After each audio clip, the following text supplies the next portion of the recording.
All right, people, welcome to the stream. I know my room is a little bit of a mess, in case you're wondering what's happening on the background. But here it is, officially June 2025. Um, yeah, I know the time zone difference can be a little bit different, meaning that even in Finland, we are now in June officially, just 2 minutes or so. Um, in other parts of the world, obviously, June is not right there. But we don't care about shit about like that because I am in Finland and here it is already June. So technically speaking, this is June stream, even if some Americans feel as hey, it's the last day of May 2025. So anyway, welcome to the stream. Hello Dixon, you're the first one, and I will soon grab my first beer here. Uh, I always should have some kind of you know, I don't know, agenda, themes to talk about and shit like that. But to be honest, I'd rather just mostly answer your questions and all that stuff. And obviously, we're going to focus a little bit on what's happening in the coming months in terms of Rauta, what will be going on, the interviews we've done recently, how they're coming out. And of course, we're taking a sneak peek into August because that's technically speaking where the next festivals will be. Hello, Texas Cowboy. Welcome to the stream as well. Now, no stream on Rauta would be Rauta stream if there wasn't any beer. So let's roll down our sleeves, grab the first beer, and this needs a translation. So once again, I'm sponsored by Mallasebät Beers. That's the guy smithing the malt or hops. This one is Tanaka, dark and malty. As you can see, it's a barley wine, meaning it's 10% strong. So yeah, it's strong. And Tanaka, well, usually we call it about person, something that is kind of like maybe chubby, but Tanaka can also be a little bit more like, maybe chubby, but also like big in a sense. So I think it's very, very fitting for this kind of a beer. After all, it's barley wine. So strong beer and all. And as always, if you want to make sure that I answer your questions, tag Rauta. I will give you an example. Tag me like this because then it will be highlighted on my screen. So tag at Rauta, and then I will see your comment more easily. I try to, as always, I try to answer each and every question directed at me. Oh fuck! I realized I have a plastic cup. I don't have a glass here, which means you don't get to see what kind of beer I'm having, and it's too late for me to run to the house and pick a glass. So instead, I'm gonna do a little bit of blasphemy and pick a whiskey glass.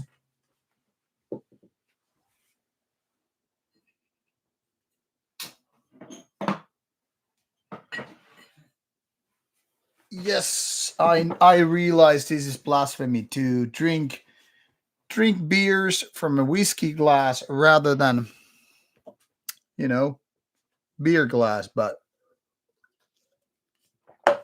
now we have to do this exception. So barley wine going into this whiskey glass. But in metal, we're obviously used to things being a little bit on the blasphemy side of things. So I guess it doesn't matter if I'm having this beer from a whiskey glass because after all, we don't really give a fuck as long as the beer is good. So talking of barley wines, as you can see, this is very, very much like coffee. I know these, fingerprint stains and all that shit make it a little bit blurry in your screens, but I will basically I will try to describe this one. When I have poured this on my glass, it's very very non-transparent. I mean, it's very dark.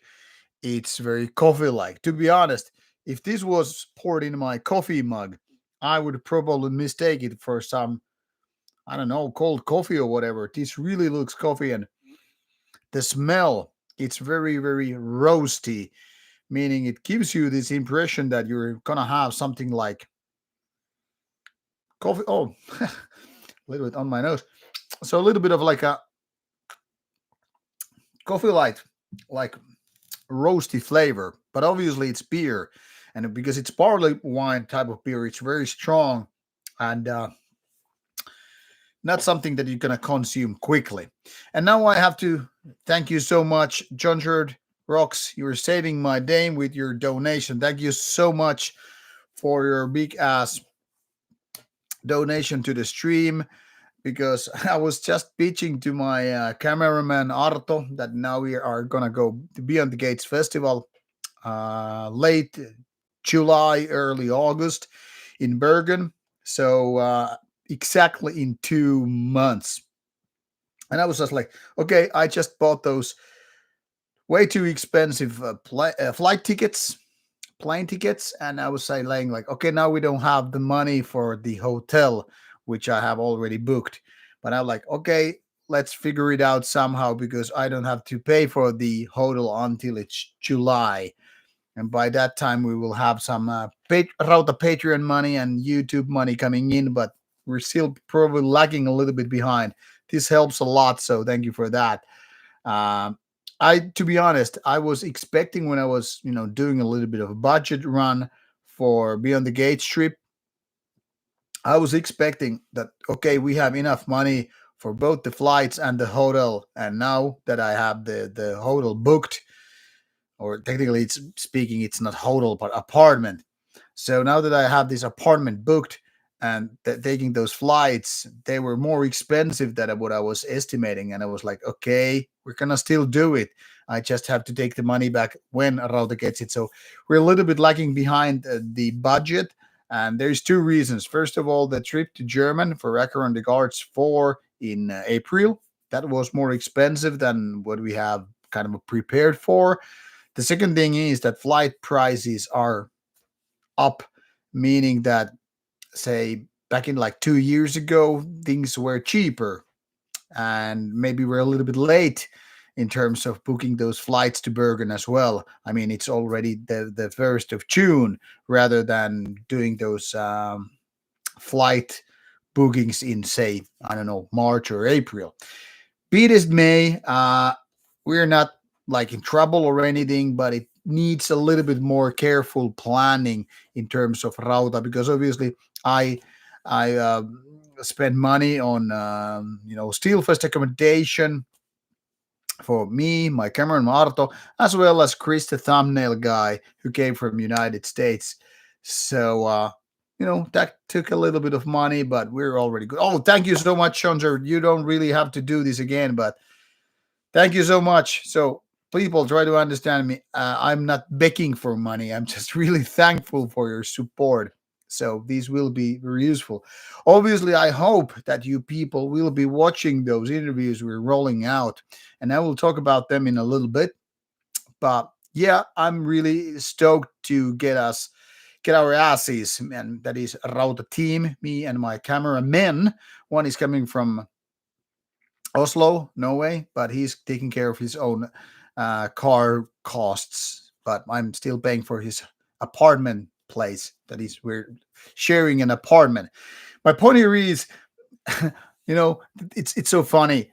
All the money we get from ads and Patreon supports, which is not much, but still something. We always put them into the next trip so we can do more interviews. So we're basically spending all the money in order to do more trips, which means more interviews and all that stuff. So the more we get, the more we spend, the more we do interviews. Very, very simple tactics. And obviously, I hope that you people will watch those interviews, because first of all, it makes me personally happy that we're not wasting our time with those interviews, and secondly, of course, that's how this whole Rauta thing keeps going on. So thank you so much, everybody who have been especially supporting the channel directly, like John Rocks here, but of course every viewer, every fan, every random casual watcher, everything counts, because when I'm checking the stats, I mean, it's clear that we're not doing this for money. We're doing out of passion, but traveling fucking costs. And of course, I feel very, very privileged that nowadays we get to do those trips to foreign festivals more than before. So means more content is rolling out. And obviously, I'm very happy that this spring marked 200 interviews for Rauta channel over 8 years. And Rauta turned 8 years around Steelfest because Steelfest 2017 was the very first festival we ever did content for Rauta. You know, the first interviews like bands like Carpathian Forest and Enthroned, etc. So whenever a new Steelfest happens, basically that's Rauta's birthday. And in 2 years' time, that is 2027, Rauta will be 10 years. Maybe then, at least I'm mentally preparing to do some kind of anniversary special, but it's too early to plan that for yet because, after all, it's 2025 and Steelfest was just taking place 2 weeks ago. So while I'm rambling here about interviews, I guess I should tell you something about the stuff we did at Steelfest. But before that, people, salute to you for being on the stream, and salute to you for being following the content. Watch those interviews and reviews and what have you, and you're supporting the things. So cheers to you. Grab yourself beers. And now I will start answering your questions, and then I will talk about the interviews we've done and what we are planning to do. All right. First, those questions, and like I said, I promise to answer you by the tagged questions first.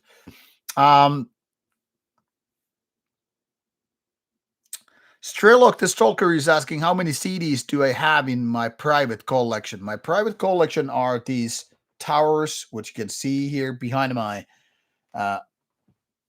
arm, my hand, and a few more here. I haven't done the counting, and I won't know the exact number until I have gone through all my listening process, and I'm in the middle of listening to it. As you people might have known, I've been doing these episodes, like each letter, each alphabet, one by one, being listened through, and then I will comment them. And I recently finished doing letter G and letter H, and now I'm letter I. Actually, today I finished listening to my last Immortal albums, and now there is the one following I, that's Impaled from USA. And as such, closely following what I have in my stock, but I'm assuming it's something between 700 and 800 CDs. I know it's not much because I've reviewed something like 7,000 albums so far, albums and demos over the decades so far. But obviously, I don't keep most of them. I'm very picky what I keep, so basically anything less than 8 out of 10 don't go to my collection. And before I do these episodes about my collection letter by letter, I listen to those albums to figure out what I keep and what I don't. For example, now that I'm doing the letter I already put a couple of CDs for sale, before doing the episode. So yeah, I'm the kind of guy who is very picky. But I'm guessing it's between 700 and 800. And thank you so much, Chandra Rocks, for your comments. And this is really, really great stuff. Thank you so much. Raharuha was commenting that I can't translate Tanaka. Tanaka is the beer I'm having, this barley wine. And Tanaka kind of means chubby. But I will now see what the translation tool actually recommends. So if I put Google Translate here, let's see what they offer when I'm saying Tanaka. Okay, it says stocky and also stout, portly, chunky. Yeah, I guess it makes more sense. I was more like thinking about like chubby people tend to be like Tanaka, like kind of a big and bulky, but also a little bit fat. But maybe stocky is more about that, and because it's also stout, it's very fitting because while this isn't stout beer but barley wine, it reminds me of those imperial stouts. So like Raharo said, thick and solid. That's kind of a true. Hello Serbia, by the way. It was like Stralok already commended. Hello Never Never Rules. Nice to have you here. Dimi Fisher. Um, Dimi Fisher was suggesting me to do review of the new Nile album. Well, I was supposed to do that. I was asking Napalm Records for a copy, and they promised to send me one, but they never did. So I never did the review because I'm focusing on the physical copies I'm being sent. Dimi Fisher was also asking, do I like Sadistic Intent? I remember they were good at Steelfest a few years back. So I remember liking them, but I haven't been listening to them for, I don't know, ever since they played live. Gerald Lamb has a good question. Do I like any older music like 60s, Motown and stuff like that? 50s and 60s Motown? I gotta say, 50s and 60s Motown music never were a thing in Finland. So I really don't even like, I don't even know the artists. Like, hey, these are obviously Motown artists, but no, I never got into, the kind of a, like, say, Elvis Presley kind of thing or whatever, or fucking Beatles for that matter. It's not like I dislike it, but it never really resonated with me. Letum Vuldur was commenting, Jerry really liking that Nightside needs some shirts. Well, I do have some Nightside shirts, logo ones and Lions ones. The Lions are the Lions demo from 2023, limited edition. I mean, by the time they're sold, there won't be more of that stuff. I really personally like the Lions design because it's where those lions attack those Christian people, like back in the old Roman days. But yeah, we have logo and lion shirts for sale. We had them at Steelfest where we played our show, so I know they were available. And at least I know SK bought one Nightside shirt, and thank you for him buying that. And welcome to the stream, by the way, SK. Kirkko Palovaroitus is bringing Oulu, Finland to the stream, and everybody, I guess, knows Oulu is one of those bigger metal cities in Finland, like home to bands like, Impel Nazarene and the like. Never rules. Never more rules.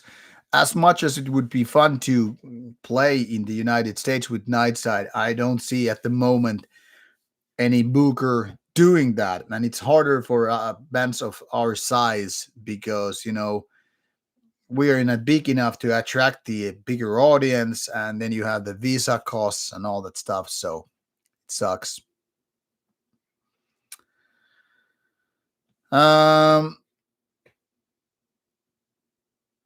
Yeah, Lucas, I had to do the stream this week.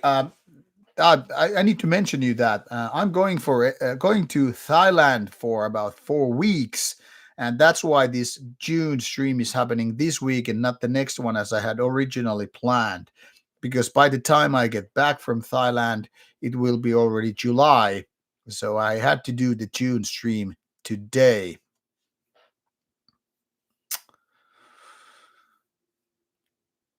And hello, Theo. Welcome to the stream as well.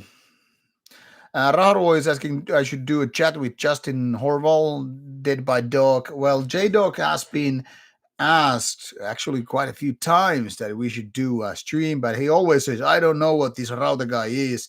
Yet he has mentioned my name at least a couple of times in his own videos. So I don't know if he has a memory problem or if it's something like he's like disrespecting me.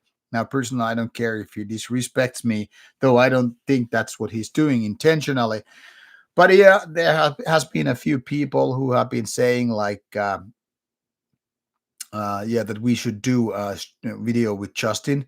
Maybe someday we will. There's this time zone difference. Obviously, he's in the United States. I'm here, so it's probably 7, 8, maybe 9 hours difference. So it might, require some coordination with time zone issues and all that stuff. But I'm obviously up for that if J Dog is up for doing a stream or video.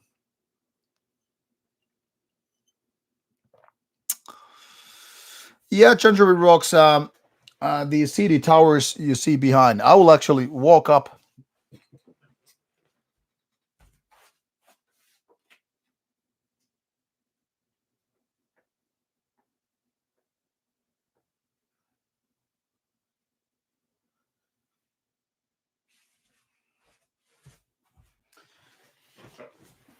So each of those blocks I was counting, they have, depending, I have left a little bit of space. You might see there.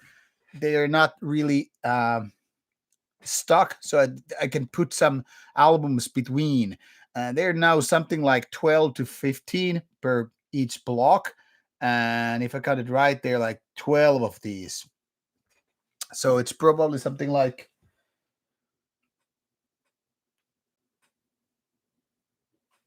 um probably something like 150, 170 per those, per one tower, that is. So with two towers, I probably have something like 300, 350. And since I have five of these towers left, but the two last ones have a little bit of space, there's more room for expanding a little bit. So I'm guessing it's something like, yeah, 7 to 800, to be honest. Those are IKEA towers, which I don't think are available anymore. I used to have more of them, some for movies as well, but I removed some of them when we moved house a few years ago. Oh, you said something like 180 CDs. Sorry, I was misreading. Hello, James G. Philosopher. Welcome to the stream.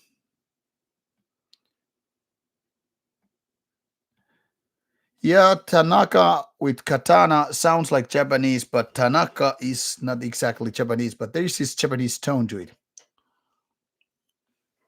And yeah, Nile is definitely one of my favorite death metal bands. Talking of which, okay, once again, I will answer those tagged comments first. There are a few now. John Rocks was mentioning attended a gig with Blue Oyster Cult yesterday. It was fine. Have you any thoughts about this band? To be honest, for me, it has always been these individual songs here and there. I never got to, really get myself introduced to Blue Oyster Cult. I only know them more like by fame and those individual songs, like, the Don't Fear the Reaper kind of a thing. But I don't, know their music beyond those individual songs. So, totally casual for that. 11 SAG 11 is asking thoughts on the band Advent Sorrow. I haven't been listening to Advent Sorrow much. I remember it being kind of a decent band, but didn't make myself a fan, just yet.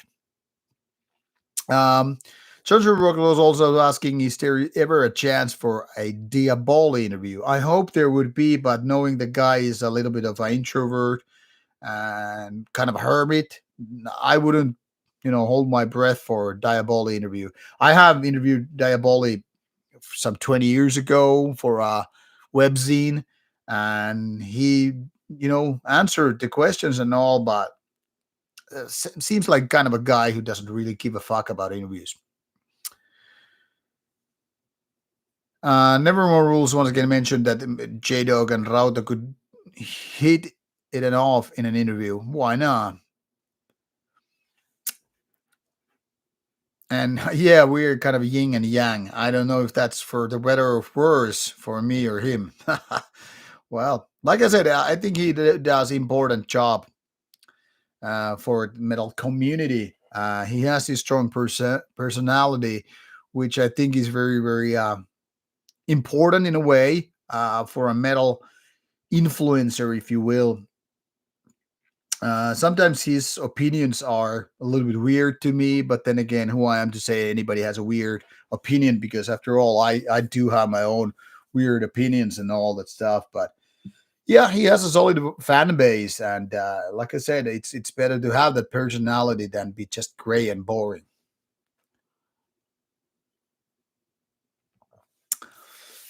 Talking about Nyla, I've seen them live, I think 3 times by now, and nowadays it's so much different lineup than what it used to be, and it's so much technicalities on stage. It's not much like moving. They played at Inferno 2 years ago or so when I saw them last time, and while it was interesting in terms of being this delivering this atmosphere and technicalities. At the same time, it felt like they were struggling in a way to entertain the people. I mean, it's not really the kind of music you just like start, playing the reefs and moshing.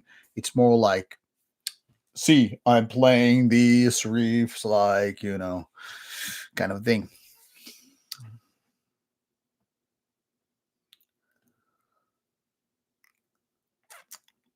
Whatever. Dimi Fisher is asking, do I think Morbid Angel should continue?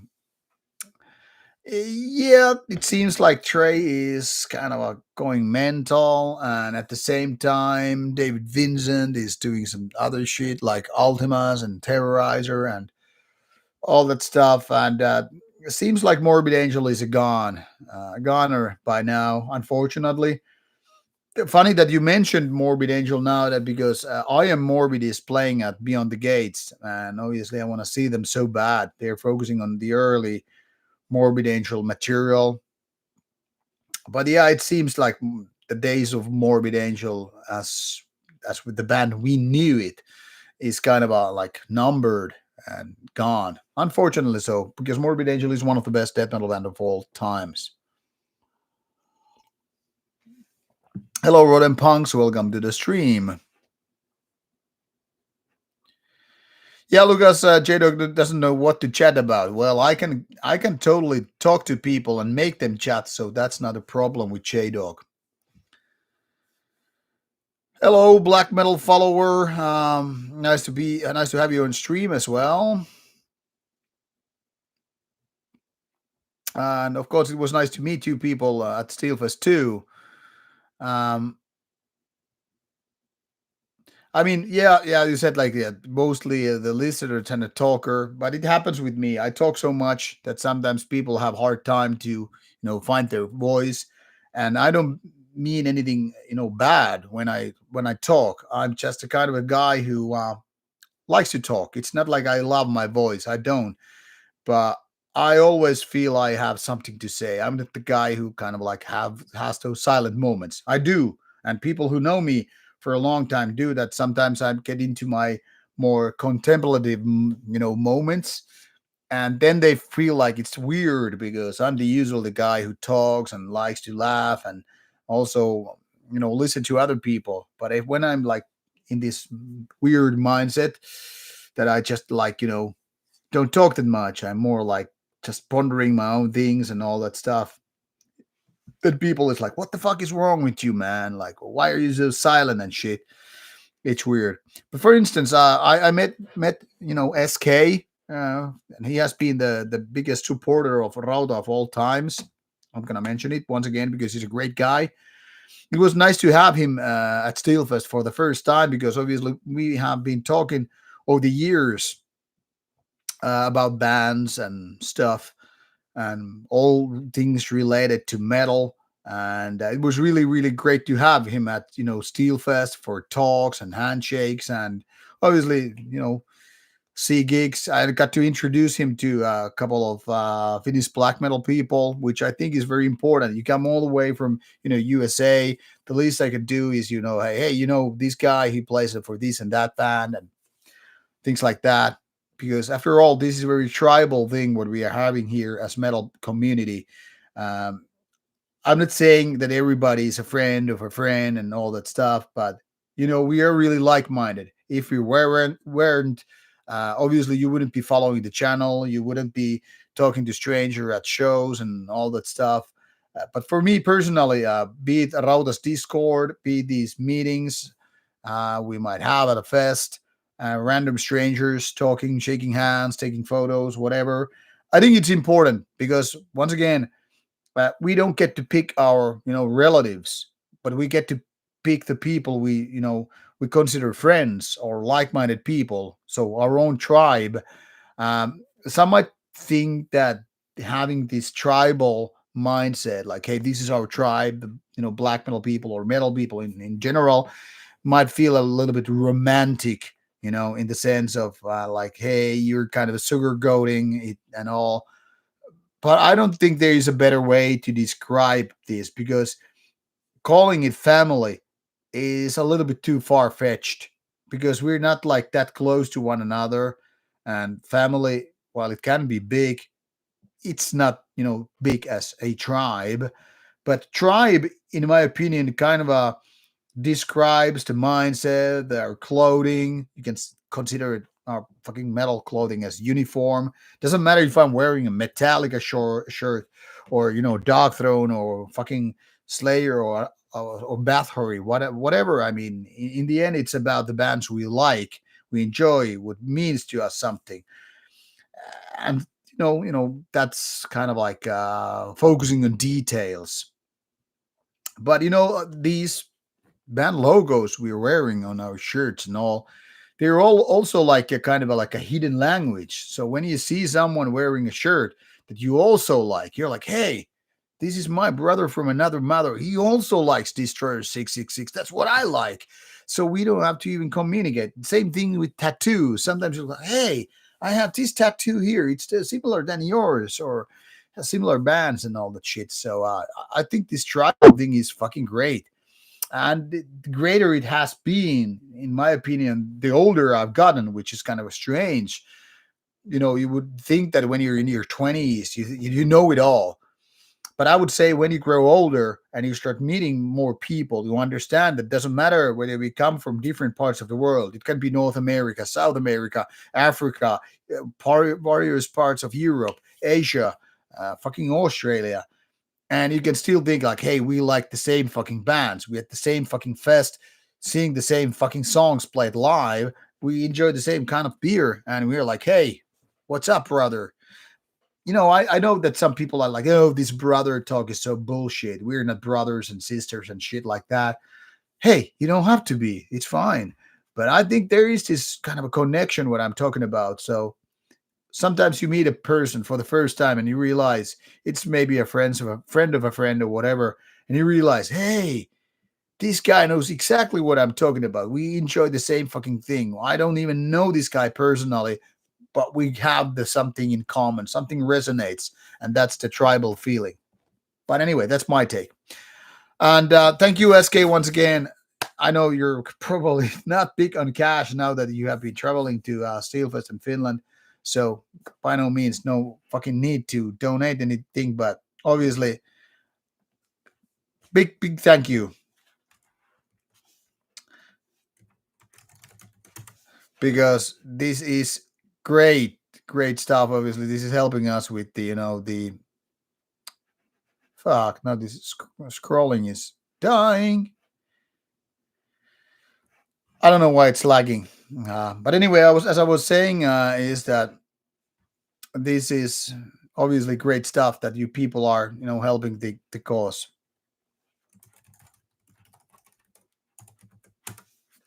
So once again, we're putting this money that people are helping to donating here. We're gonna put it into more trips and all. um so that about my tribal things. I will get you going with the more answers. um Antikristallin James was commenting that I think that you, Rauta, are too short for a human being. Well, that might be true.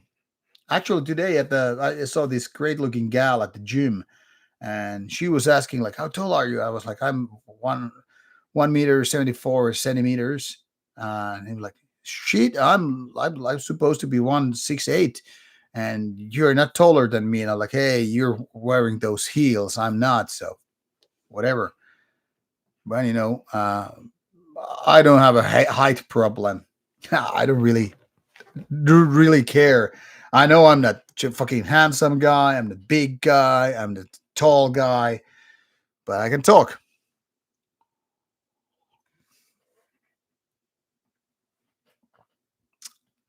Anyway, back to commenting some of the earlier stuff.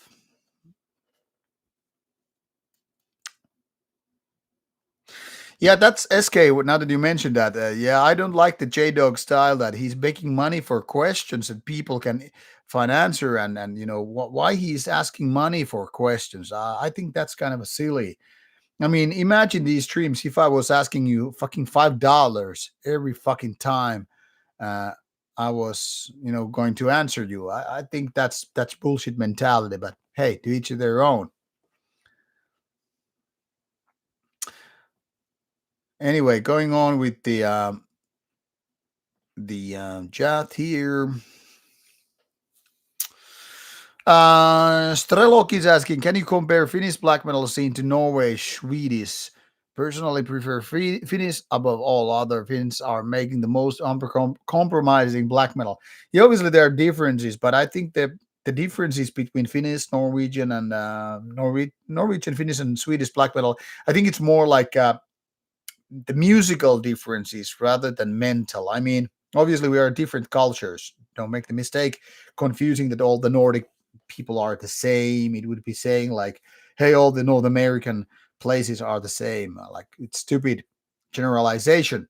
But my point here is like everybody probably knows what kind of a Swedish melodic black metal style is. And when you start thinking about it, you're like, okay, dissections and unanimated the kind of bands and Sacramentum, Smörgrunings, and stuff like that, Dark Funerals. Okay, check. It's kind of a catchy and dark, but also very, very easy to approach kind of stuff. When you start thinking Finnish black metal style, you're more like, okay, it's something like Horna, Behexen, Clandestine Blaze, obviously Satanic Warmaster, things like that. So while it's more melodic too, in a way, not as melodic maybe as Swedish styles, and definitely more grim and raw. And that's more like a production thing, also, not just melodic. Then when you think about Norwegian style, obviously you have bands like Mayhem and Immortal and Enslaved and Satyricon and Emperor and all that stuff. They are quite versatile. And of course, in Norway alone, if you compare to say early Emperor to Dark Throne, you will find like these are not like the same genre to begin with. However, they're boxed still in the true Norwegian black metal thing. But also, if you think about contemporary names like bands of 2010s and onward to something like what was going on in the early 90s, things are quite different. So I always I'm like a little bit like I don't know if you start talking about like, hey, this and that country has the best bands. I mean, sure, you can say that if you like certain bands more from any given country, but I also feel like it's a little bit like missing the big picture, because in my opinion the big picture, every country has great bands. It just varies from country to country. Of course, Norway was very big when it comes to the early 90s. There was no comparison. Norway was clearly winner.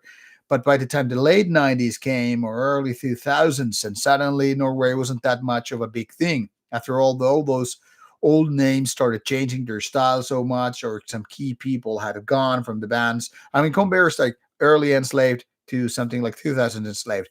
It's like two different bands. Or early Dark Throne to something later on, what was going on. Two different bands. Emperor was changing to 10 years so much. It was like different band where it began and where it ended. And the same thing you could say about Satyricon, how the style has changed over the years and so forth. And I think that there's that the same thing is similar things are happening in Finland and Sweden too. And I mean, there are bands like Dark Funeral, never change. Marduk has been always consistent, even with the changes and all. But then again, there are bands which have changed more or less. So it doesn't really depend on the given country. So I get it. Like a lot of people say Finland is the best country for black metal these days. And I mean, to a certain degree, I kind of have to agree with that. Like, we do have great bands. In my opinion, nowadays Finland has better bands than nowadays Norway. But when we go back to 90s Norway, I would say, yeah, I have to disagree, because back in the 90s, I was saying, I don't know.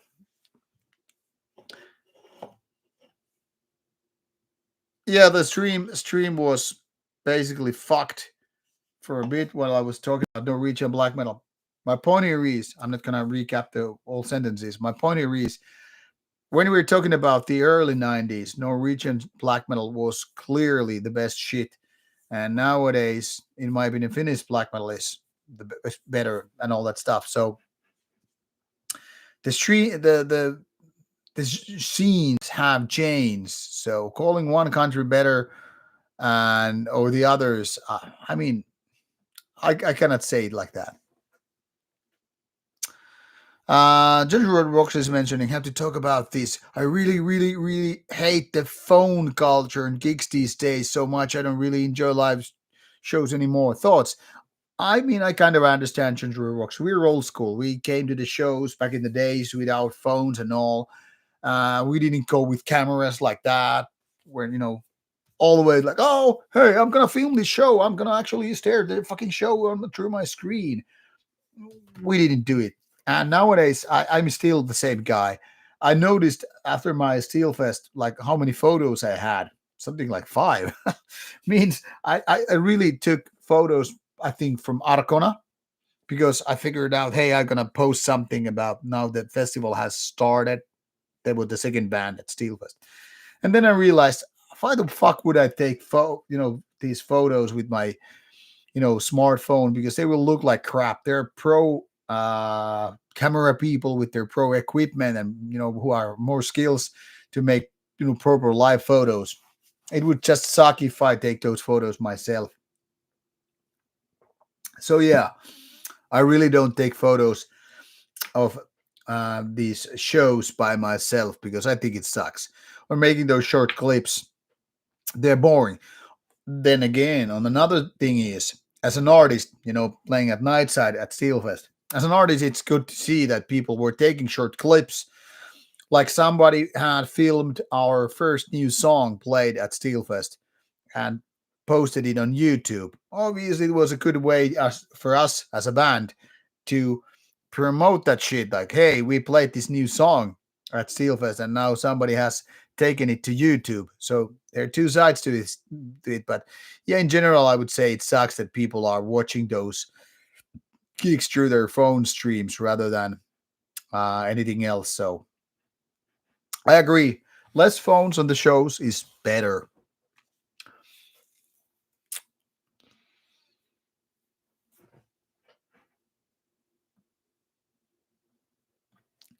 Talking about new Kaivum album, I got actually this week a package from Darker Than Black, and guess what? There were like five Kaivum albums, including the newest one, but also the four previous releases, and the latest Absurd by Mr. Möbus. So yeah, you can expect Kaivum releases being reviewed on Rauta later on, starting with the new one and then the older ones at some point. Lucas, I gotta say, I didn't see Lord Satanakia or Azazel at Steelfest, playing the show, but he was probably wasted. Um, oh yeah, Warren is asking now the questions about which I have mentioned already on Rauta's Discord. That's where your number one source for Rauta related stuff, and of course Rauta's Patreon side. So I'm gonna answer this question right now because I was supposed to do it in the very early on the stream when I was waiting people to come up, people to join the stream. So the bands I interviewed on the stream, and this is not the final order. The interviews are coming out, but roughly Arcona from Poland and Deus Mortem from Poland, black metal. These were done on Thursday. For Friday, I was supposed to do Abzu, but that got postponed to Saturday. But yeah, we got short Abzu, one with the proscriptor one, Impiety from Singapore on Saturday. And as a bonus content, I nailed the ad hominem interview. And this was something that we didn't have actually originally planned to do, but we did it anyway because I got to meet Kaiser from ad hominem and turned out to be a smart and fun guy. And on top of that, we have Asheron and Sargo, or at least that version that was playing at Steelfest. So 7 interviews in total from Steelfest. and I aimed for 6. So yeah, I missed some shows because of those interviews, but yeah, I'm happy that we got to do 7 interviews. The Shamash Kate is asking how about interviewing Varloghe. I know Varloghe guy from since 90s, and I know he's not into doing video interviews. So Varloghe interview is not probably happening ever.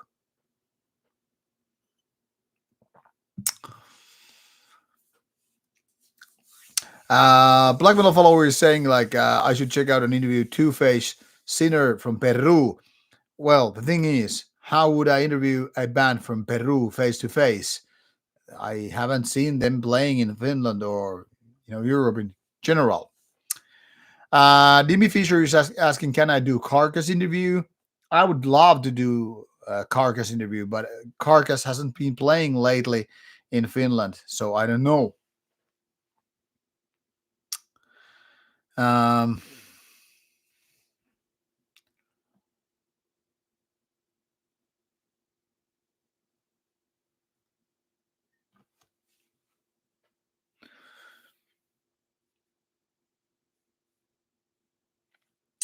Stuart is asking, how are Moonlight Sorcerer viewed in Finland? They're still very, very much an underground name.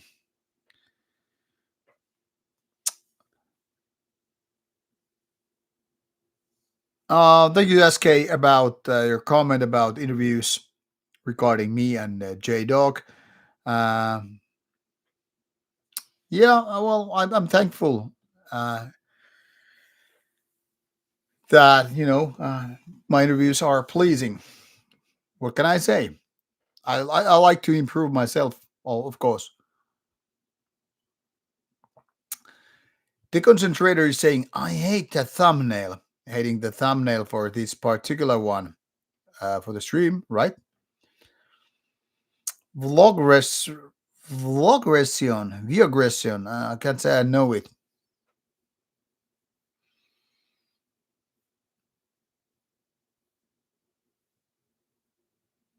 Yeah, I think Hydrast Society describes Steelfest rather well.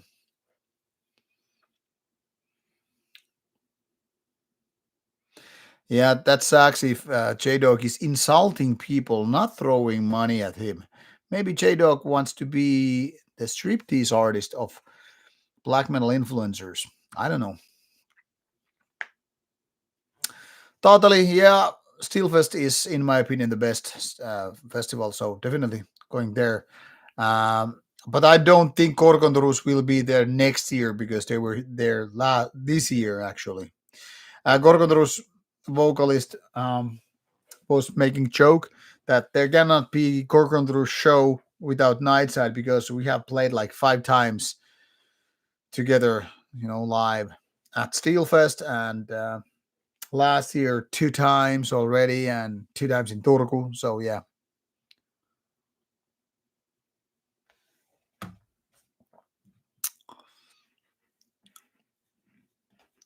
Oh, thank you, Brian Mon, so much. Thank you. Once again, all these donations are very, very welcome for coming trips, which I will talk to you as soon as I'm done um, answering your comments and questions. And Deconstrator, thank you for saying that you think I'm tall enough. I think so too. I have enough height for that. Oh, Raharuho, never thought about that. Mr. Olympias are mostly around my height.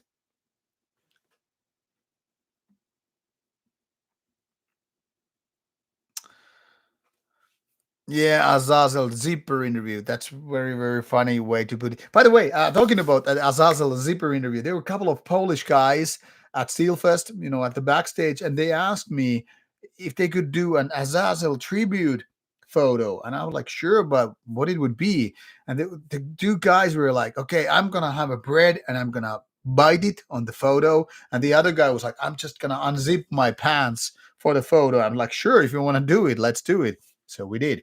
And to be honest, I'm not sure these guys what band they represented because they were at backstage. Maybe they were Deus Mortem guys or Arcona guys or some other Polish band. I don't know, but they had so much fun about it.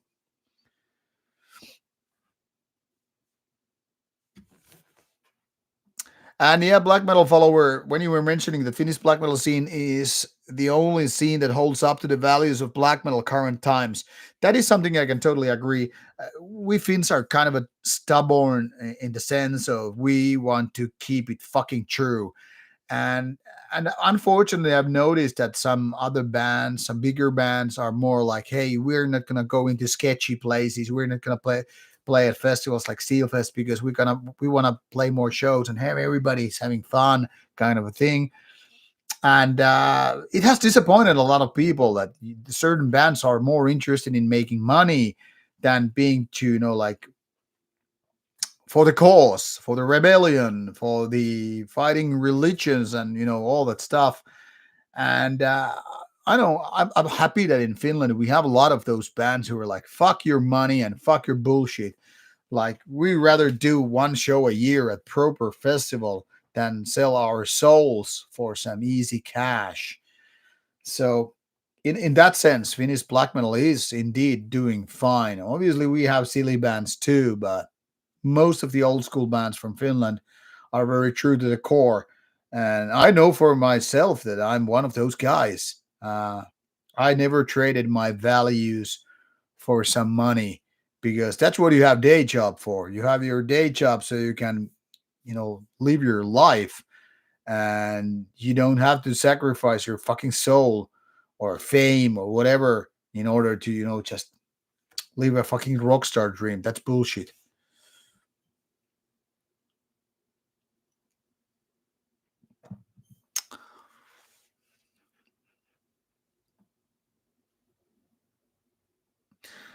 Uh, Jonas Ness is asking, have I ever listened to Mikko Pöyhönen's music?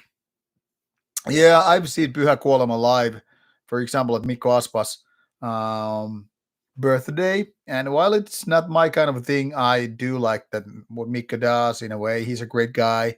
And, he has this strong connection to Finnish, how to say, acoustic music, the kind of national romanticism. Can you call it rock? But anyway, yeah. But yeah, not, musically, it's not really my thing.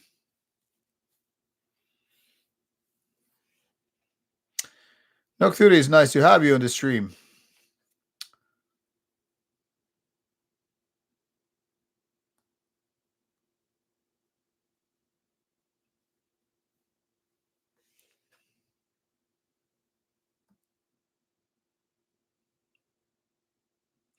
Judge of Rocks, I truly agree that the three first Satyricon albums are masterpieces.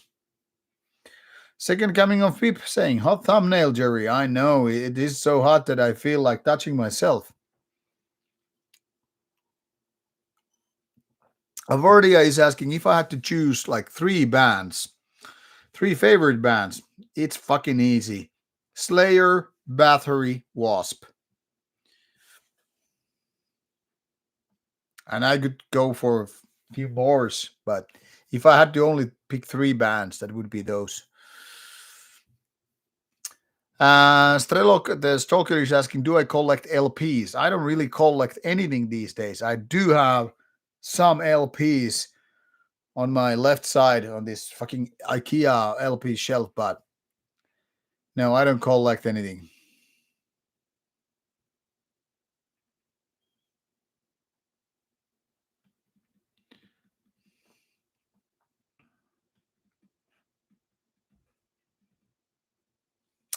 Warren, I totally agree that seeing a sea of iPhones and clowns stood still watching Brazilian ritual makes me want to throw up. I mean, I get it. Yeah, it's looks fucking stupid that people are watching their phones rather than, just whatever. SK, too bad you missed Hordem Rife. I didn't see them at Steelfest. Actually, I had one interview scheduled for the Hordem Rife set, but that's because I saw them a month before in Germany, and they were fucking great. And Miss Turbing I saw last year, so I skipped them this year. But I mean, those Misturban guys, they're so nice, as well as Hordem Arrive guys. I've been talking to both of these bands the past couple of times. I've seen them, uh, and I like how they are. I'm gonna see Misturban again at Beyond the Gates and all that stuff.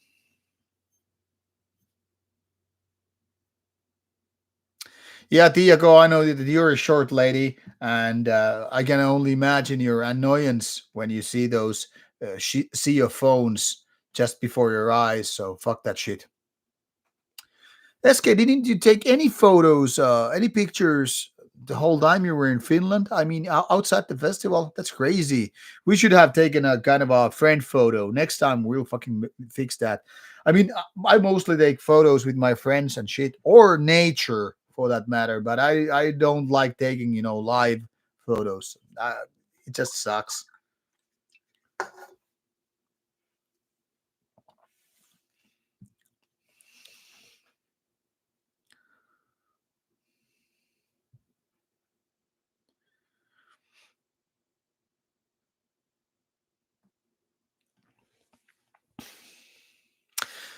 SK, glad you liked Deus Mortem interview. I'm happy that we finally got to do it.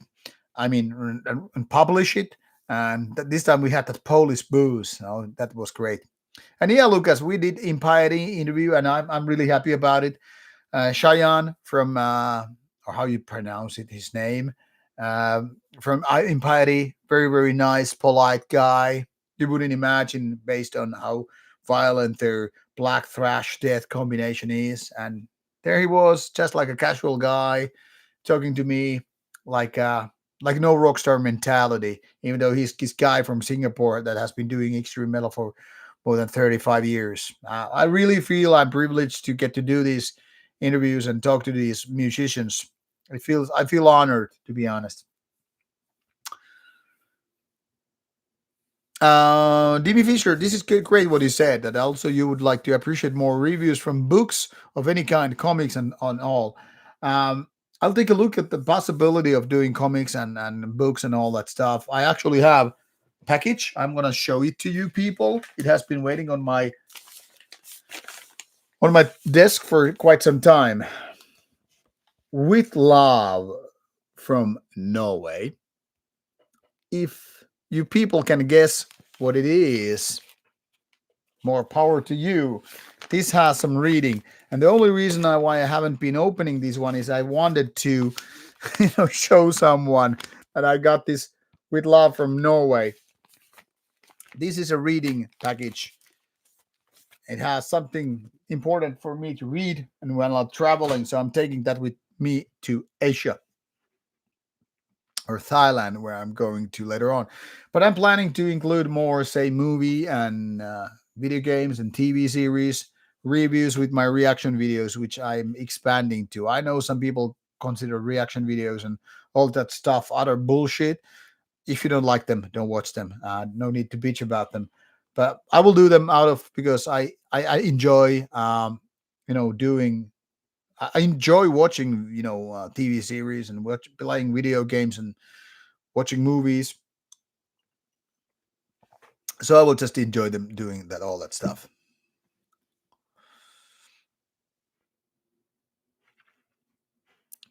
Anyway, sorry for lagging back. I will now once again. Okay, there are some questions with me tagged, which I didn't notice. I will answer them first. Sherwood Rocks has this great interview question. What band would be your dream interview? Now, this is a very, very tricky. If I can talk about dead people, I would say Bathory. Um, or maybe, I don't know, Metallica when Burden was part of the band. In a way, I wanted to say my dream interview would be Metallica because Metallica was the most important band for me in my teenager years. Metallica, the early years, mind blowing. Then again, Slayer interview. And then again, I'm thinking interviewing Burzum and Dark Throne. So try to pick one of those bands I just mentioned. So if I had to go what just with one, well, as fun as it can be to interview Bursum and Darkthrone, I guess I still had to meet my idols and say if I could interview any people dead or alive, it would have to be Gorthon from Bathory. But maybe Metallica would be my dream interview. Why? Because they are that big, and imagine that big, the world's biggest metal band on Rauta channel. I think I would feel like little bit of privilege after that. And of course, Metallica to me is not about being the biggest, but it's being one of the finest when it comes to the early years. Think about Metallica when they started it very early in the 80s and what they did by the 90s. Kill 'Em All, Ride the Lightning, Master of Puppets. That's just some great, and Justice for All, obviously. I mean, just some great albums, and I spent those albums so many times when I was a kid. SG11 is asking, maybe one day can you do an interview with the band Norhem? I actually talked to Norhem guy. He was, the main guy. He was residing with our Airbnb at Steelfest, and I asked him like maybe he wants to do interview with me sometimes, and I didn't get obviously no, and neither yes. So maybe it's a maybe. And they are not NSBM. They are National Romanticism band, more about history and forefathers who fought the war and all that stuff. But I wouldn't call Norham NSBM. Brian Mons, as fun as it would be to hook up with the femboy, that's not part of the plan with the trip.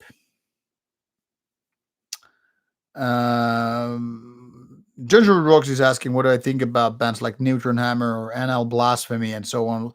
Like really perverted bands. I like when bands are perverted, but musically those bands have not rocked my socks. And again, Anal Blasphemy. Yeah, yeah, now I remember it. So yeah, not that great. I saw Anal Blasphemy playing live at Steelfest with some really fat chicks. Yeah.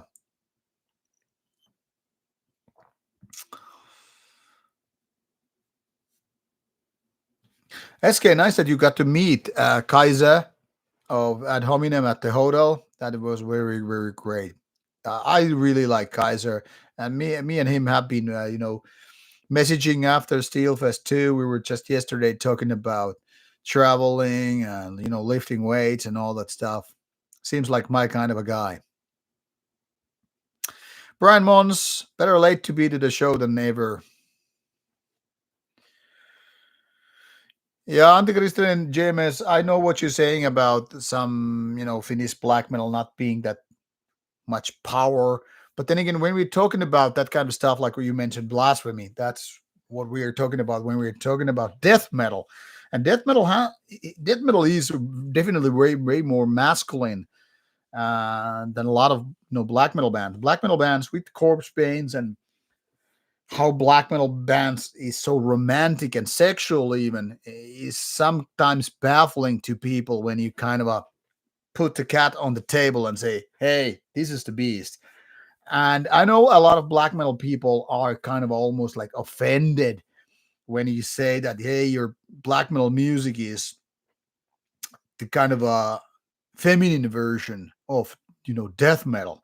When we're talking about death metal, we're talking about some serious pounding riffs and heavy ass production. We're talking about the death and brutality and all that stuff. And when you compare that to say it's a Swedish or French, Canadian melodic black metal, yeah, you kind of feel like, let's be honest about it, these guys are wearing, silk and sateen and, very romantic, Whereas death metal guys are like, fuck you, we're gonna crush your bones. I mean, like, it's more like you bring the morbid angels and D-sides and ball throwers versus the more feminine guys in black metal. Now, personally, I'm a firm believer of having opposite things like yin and yang kind of approach. So yeah, there is this room for both feminine and masculine side in me as well. I know I'm quite a masculine guy when it comes to that, and I am very much in touch with also my feminine side of things. That doesn't mean fucking cross dressing. Not that I don't have a problem with that, but I mean I don't. But the problem is that so many people are so tryhards. They try to be so man that they kind of like everything has to be super manly. And at the same time, so some people are like so super feminine. It's all about feminism or all that stuff. And like you can have both, you know? It's not like black and white that you are fully invested in something and anything else, fuck off. You can have both. It's more like, yeah, you can go for booze and you can still drink, things like water. Or when we're talking about alcohol, back in the 90s, people who were drinking ciders instead of, beer, they would go, oh, you're a gal, you're drinking cider or wine, you're not drinking beer. As somehow beer was so much more masculine thing. So people are like having this stupid idea. It's almost like, hey, if you eat veggies, you're a gal. If you eat meat, you're a man. What the fuck is that? So while being rambling about it, I feel like when people are, really choosing this and that, yeah, some things are more masculine and some things are more feminine. And if you're kind of doubting when I say that, death metal is more masculine and black metal is more feminine, just look at the fan base. When you go to a death metal show, when you go to a black metal show, just count the amount of people, women versus men at the shows, and you know what I mean. Even more a sausage fest, even more manly thing it becomes when you go to a thrash metal so and look at the amount of people playing black metal, women in black metal bands versus women in thrash metal bands. You will see what's the real manly stuff. So I get you people making that, but don't just generalize too much. Yeah, S E, what has eared eared stapa? What I'm drinking here? This is Tanaka, a dark and malty barley wine. So 10% strong. I feel already getting tipsy because I'm pretty much done with the first beer here.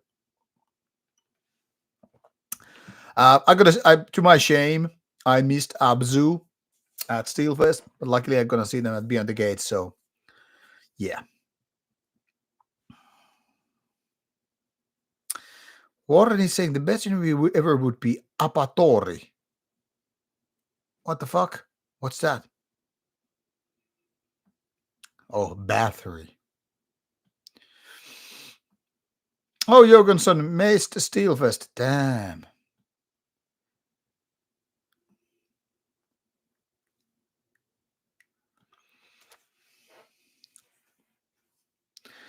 Um, let's see if there are more tagged questions. Yeah, there are. Gingerbread Rockswood saying like, what band is the what band that is held upon the altar of greatness do you loathe?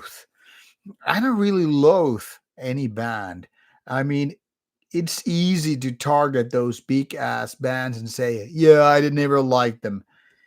But as much as it would be easy to joke about like how Behemoth is now a sellout or how Megadeth is full of Jesus crap and shit like that, I don't really loathe these bigger bands, especially these kind of you know, upon the altar bands. Hello, Marcus. So I'm not like kind of a hater. I mean, I feel like certain metalcore bands and some bands like Five Finger Death Punch are fucking bullshit, but I don't think they're cult bands anyway. So there's that.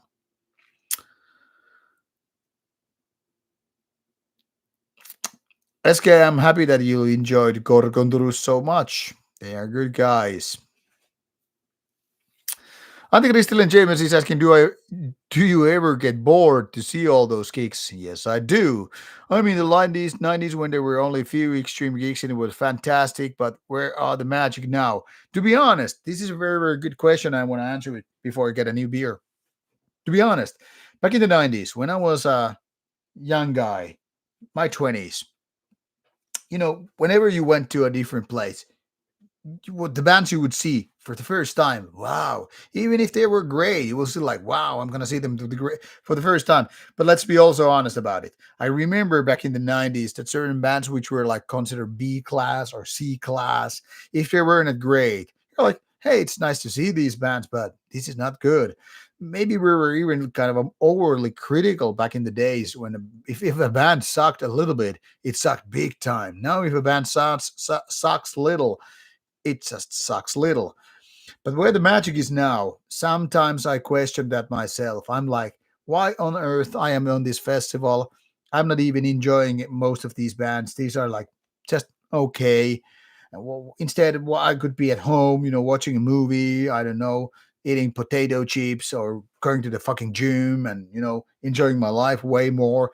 But then some magical happens when the magical band you know, climbs on stage and plays that fantastic show. I'm like this little kid. I'm like 15 years of age and all that stuff.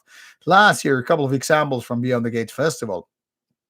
When Enslaved was playing their show on Frost, it was so fucking great. I was like, fuck.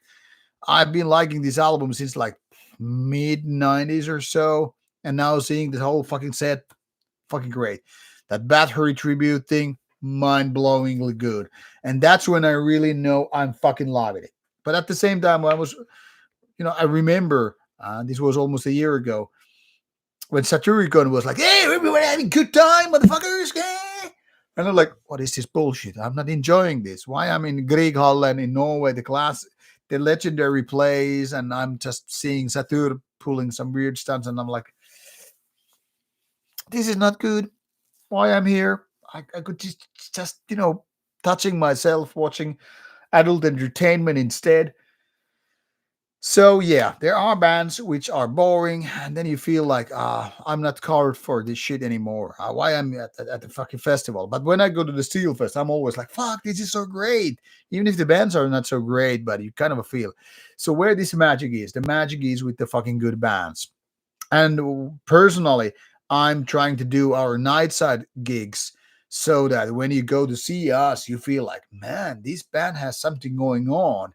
I might not be a previously fan, but now I am going to check these guys out. That's what I try to do. When a band is, I don't know, very uninspired playing live, like for example, there was this Norwegian black metal band, Djevel, playing a couple of years ago at not Steelfest, but Inferno. And it seems like the vocalist hated being on stage. He felt like I'm just, leaning towards this mic stand. I feel like, oh, what the fuck I'm doing here on stage? Like, fuck you. Let me go back home. And I felt like this band is giving me nothing. After 2 or 3 songs, I was like, I'm gonna walk out. I have better things to do. Like, I don't know, drink beer and talk to my friends. So sometimes there are these bands you kind of have some kind of expectations and you go to see them. And if they're boring, you're like, fuck you. I have better place to play. But then, for example, Vatine, was this already 3 years ago when they played at Inferno and they were like fantastic with the live. Yeah, that's when you know the magic is happening. So obviously, each and every gig is to be judged individually.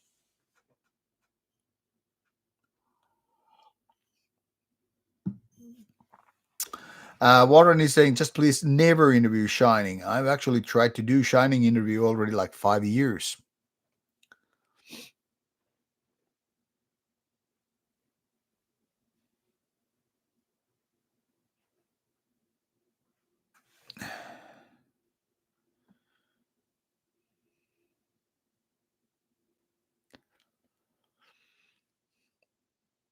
Yes, second coming of Pip is saying, if someone is into extreme metal for money, they're in it for the wrong reasons. Definitely. 100% agreed.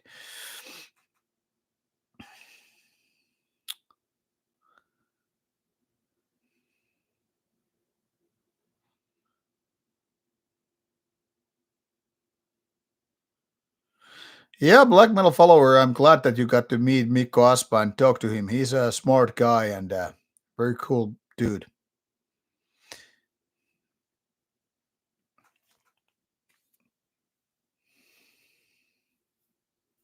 Yeah, Lucas, I'm happy that you get to see Wasp and Bathory tribute next week.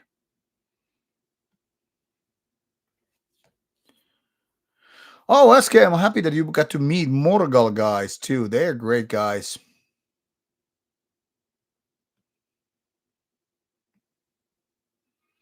Warren, I did not go to Inferno this year because it was so boring lineup. I've been to Inferno 4 times by now.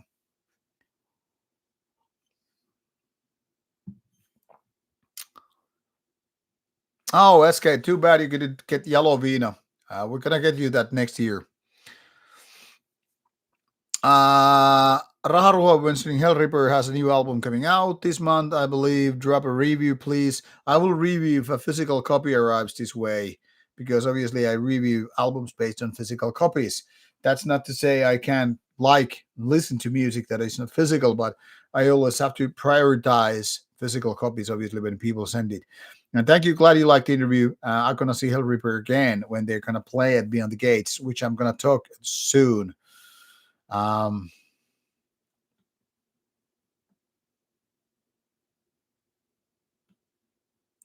Hello, Jack Curry from Arizona. Nice to have you here.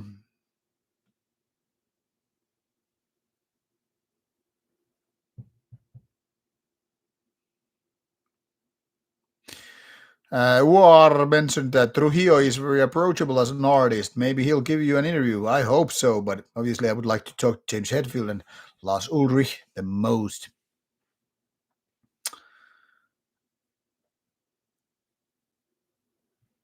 Yeah, I get it, Antichristen, and that Metallica in Finland is pain in the ass because played radio on so much, but I don't listen to radio, so I don't give a shit.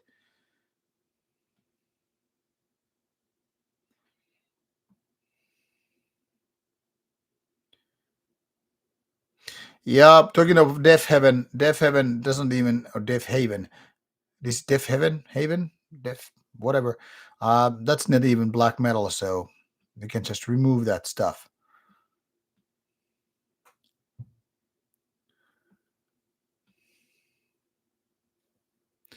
Black metal follower, nothing wrong with having cider. They are so good, so dry ciders especially, and a lot of poor piss beer too, but they're great beer too.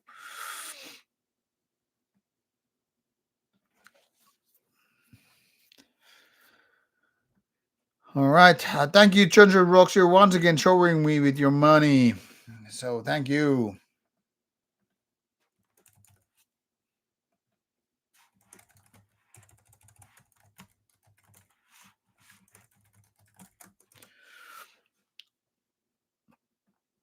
I'll read a couple of questions and then I will get another beer. I need to wash my glass too.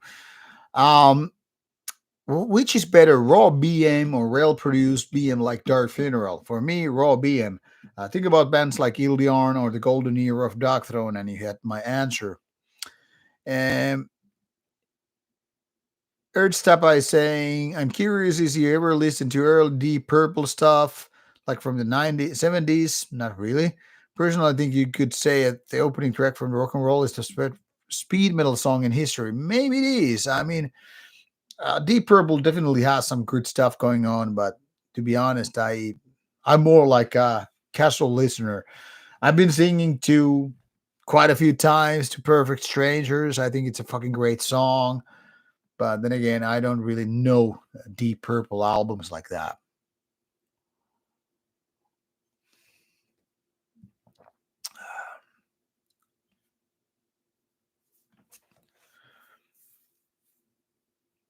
And this is the last comment I will answer before getting a new beer, because I have to agree with second coming of Pip. Those people who make up strict rules about food, drink, and music being masculine slash feminine tend to be very insecure about their own masculinity. That's the very true. I mean, certain things are more masculine and some things are more feminine. That's kind of a given. But making strict rules about it, nah, it's just bullshit.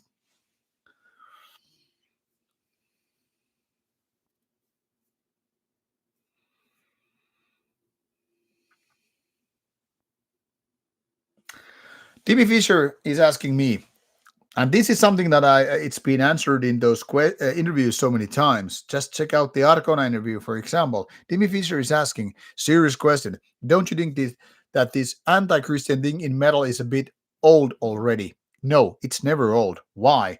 Because Christianity is still the leading religion in so many countries, including Finland and Poland. And I think if we stop caring about Christianity as black metal movement, we have failed. Now, commercial break or not, but I'm getting a new beer.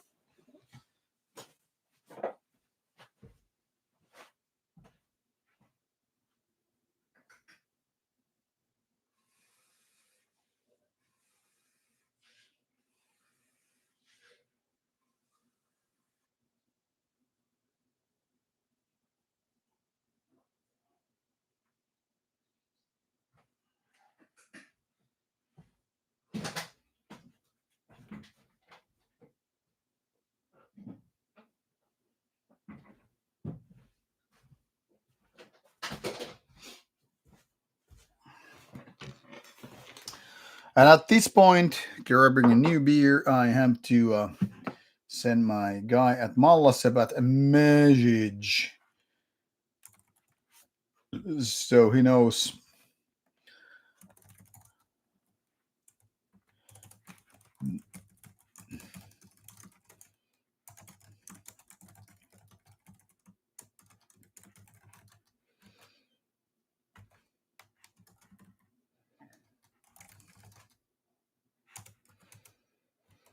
All right, so people, next beer I'm gonna have is Licorice Tonka Bean Raspberry Sour. It's a candy sour with 5% alcohol, and this is curious one. Raspberry, licorice, tonka bean, milk sugar, mixed fermentation. If you have seen this in previous streams, it's because I have had this previously. I do love these weird fucking raspberry sour beers. They are my favorites.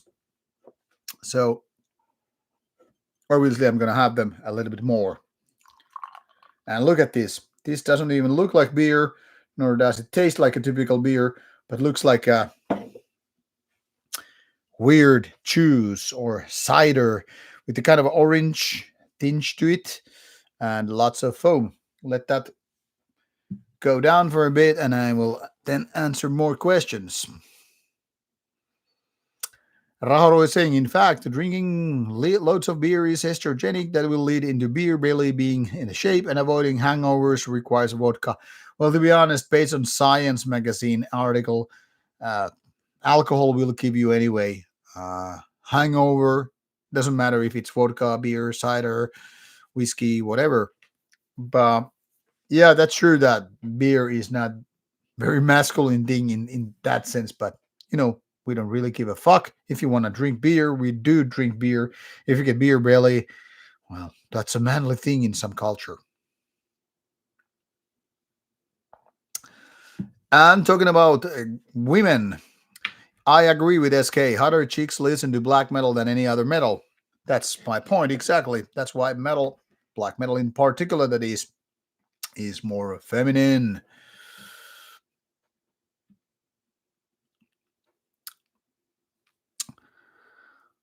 Okay. And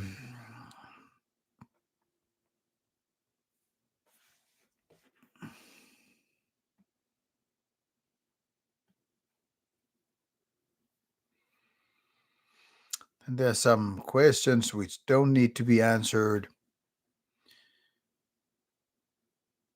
Antikristillinen JM is saying the oldest wisdom in Finnish black metal is naama kovana ja muna löysänä. And keep your face hard and your dick limp. I guess that goes pretty much the Azazel ways. And Warren saying, so seeing black metal bands apologizing for everything is so laughable. Yeah, it's very like opposite of black metal to be, in my opinion. Um, and also Warren saying you're seeing Satyricon pretending to be in excess is quite bizarre. I fucking agree. And it's kind of a shame. Satyricon has changed so much. It used to be one of the better Norwegian black metal bands back in the days, and was supposed to be this hard guys band. But yeah, it's not that. But that being said, however, personally, I don't have bad things to say about Satur or Frost. They've been nice guys to me whenever I met them. I've met Frost quite a few times. Very anti rockstar kind of mentality. So can't bitch about that.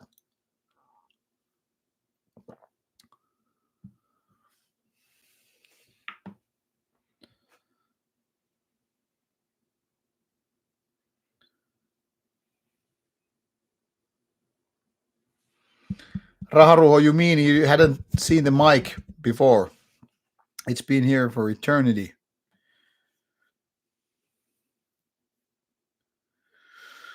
Jokonson gonna drive to Beyond the Gates this year. Gonna be a fun road trip. Jokonson, we need to have beers at Beyond the Gates, and I need to talk about it.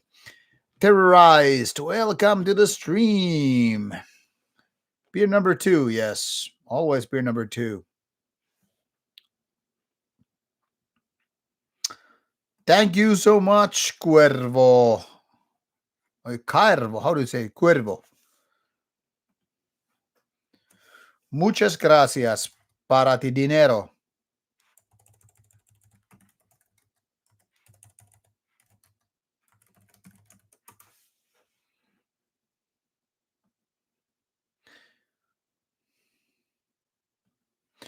Yes, Kay, you said it. Those pineapple long drinks are like candy. Yeah, fuck. Perfect drink to get fucking drunk without even realizing you're drinking alcohol. Thank you so much, 100 Rocks, and keep your eyes peeled for your next parcel coming about Patreon supports SK as well.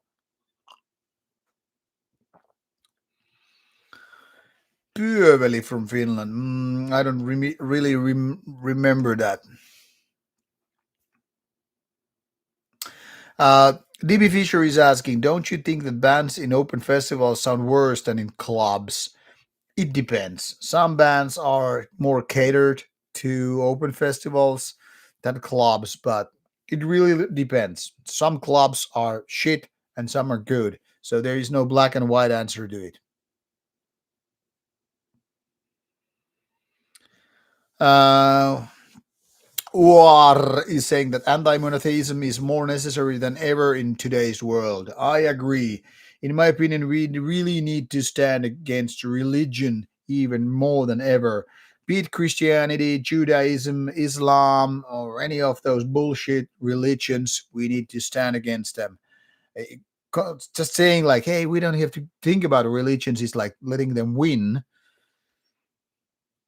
Um, And I also have to agree with Black Metal Follower 666 saying that perspective will be different in which part of the world you live in. Obviously, some parts of the world are fucking fucked up by Islam. Some countries are fucked with Christianity. Some are something else. So, yeah, it totally depends. Hello, Eric Sire. We're very much criticizing religion as it is, and I'm drinking beer. What could go wrong? Criticizing religion, having beers, talking metal. A perfect combination. The only thing we're lacking is boobs. Beautiful babes. You will never see beautiful babes in Rauta headquarters. That's pretty much given. I'm not gonna say 100%, but if you ever see a beautiful babe in Rauta sauna headquarters, well, you better rub your eyes and start waking up from your dream or nightmare. And now that SK is mentioning, Christianity is the reason for all the problems that exist in a lot of countries because it removed the spine from majority of people. I fucking agree. We have to understand that as it may seem nowadays, okay, there's bunch of people coming from the Muslim countries and bringing Islam into that stuff. I mean, I get it. It's a theoretical threat.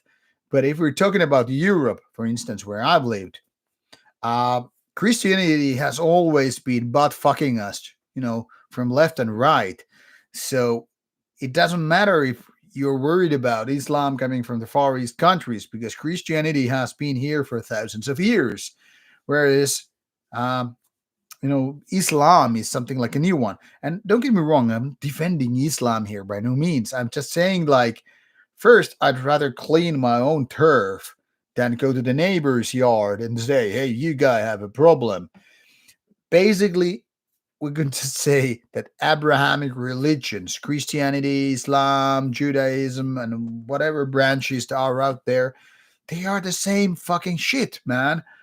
It's almost like saying like, hey, I don't do heroin. I only do crack cocaine, so I'm okay. And I'm like, fuck, all those fucking hard drugs, they're gonna kill you.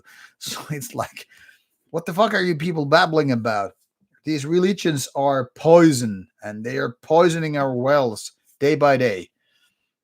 So there is that. Like Eric Sayer said, Islam, Judaism, Christianity, it's the same bullshit. You just give it a different brand. The good thing is for us anti-religious people is that these religions are fighting one another. They are not unified, and we're like, fuck. When they finally understand that they would be way bigger force to reckon with when they unified, then we would be fucked for real. They would be the fucking Third Reich, and they would just fucking wipe us clean.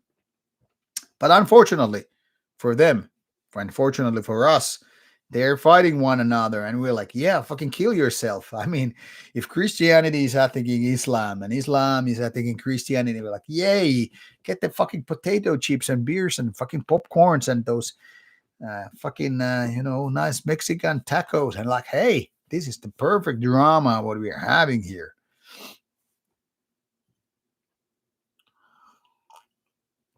By the way, it would be fucking great to have Eric Sayer for interview, in case you're wondering. Jonas Smith was mentioning the only times I have met Mikko Aspa were not for metal shows, but power electronic festivals. Yep, he's frequent visitors to those kind of events. Lately, even visited my own city, my home city, when he and, for example, Spellgoth from Horna and other bands were visiting some bands, some power electronics and noise and shit like that at my own home city.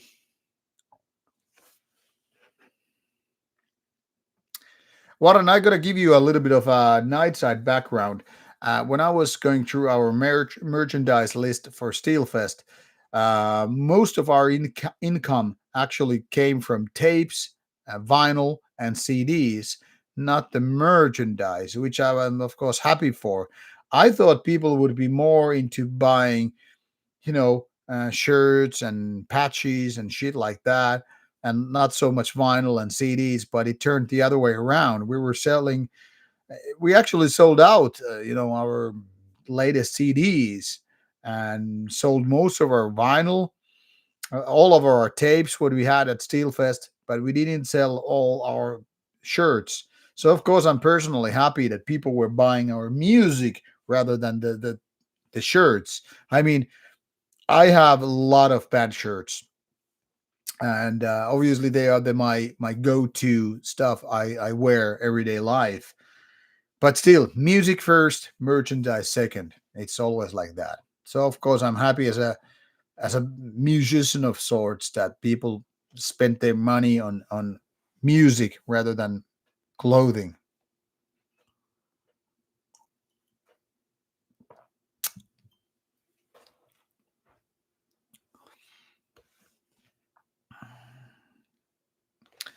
Cuervo, it was nice to meet you at Steelfest as well, and I will be at Helsinki Metal Festival. And what is my opinion about Lapin Kulta beer and Guinness beer? I love Guinness. I fucking love Guinness. It's a great, great Irish stout. But Lapin Kulta is just basic, Heineken type of beer. Sorry for not answering you earlier. I kind of managed to ignore the question. But yeah, Helsinki Metal Festival, I will be right there. So just poke me and meet me. Talking about Helsinki Metal Festival, this is something that I announced earlier. I will be actually celebrating my 15th, not 50, 5th, 50th anniversary. Yes, I'm going to be 50 years old at Helsinki Metal Festival in 2 months. I'm an old fuck, as you can tell. And luckily for me, Helsinki Metal Festival takes place on August 8th and 9th. And 9th of August will be my birthday. So birthday party at Helsinki Metal Festival. So if you see me right there, come to meet me and say hails and all that stuff.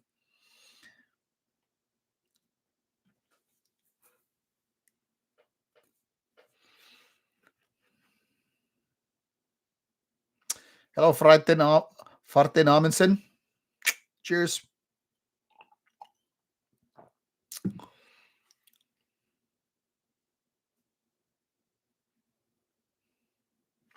Oh, Rib Brujeria. Yeah, unfortunately.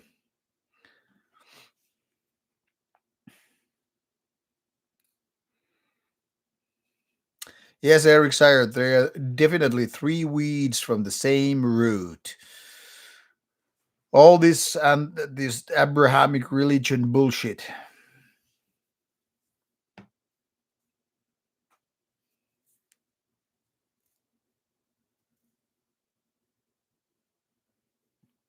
Warren, that letter from Bar Faust is kind of ironic that Emperor never kind of kept it going on after, I mean, Emperor's career lasted for 10 years and about 5 years was bullshit, the later parts, whereas the earliers were golden. And now that they are, Emperor is still doing tours. They were basically just, touring with the two first albums. So it kind of sucks.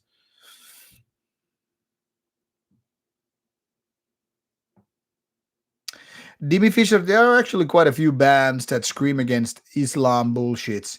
Some go openly Islam above Christianity, some just box it in for the same reasons. Like, for example, my band's Annihilators, we have always been like, it's all the same, really.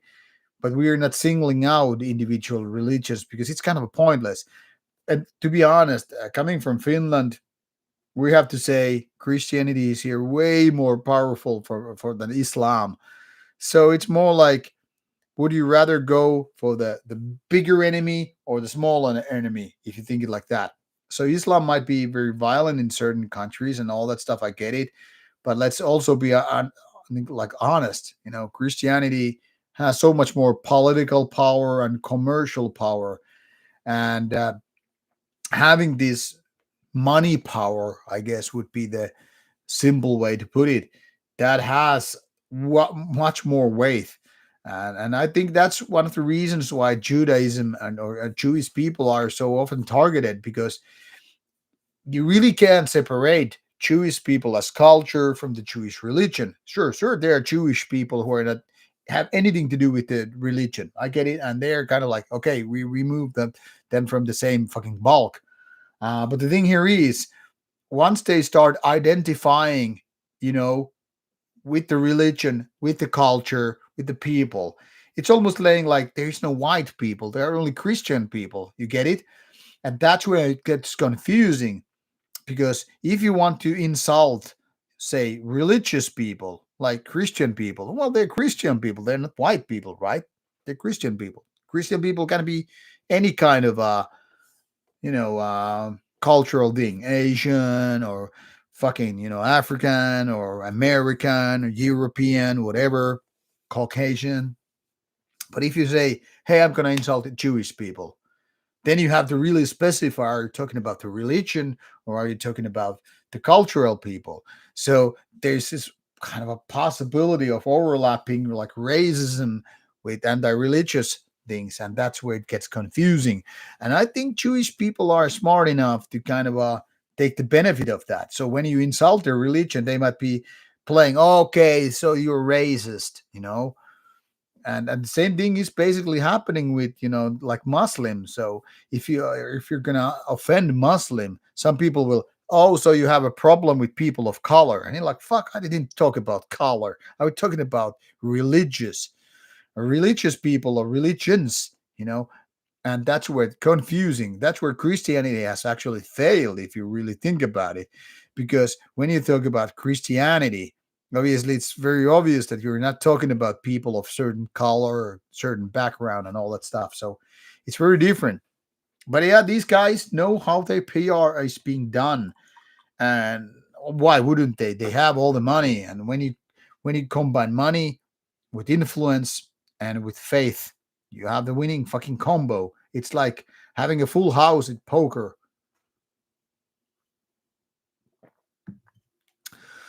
Or in 20 years of YouTube, and this is your first time in a BM related chat. Well, at least Rauta is doing something right then.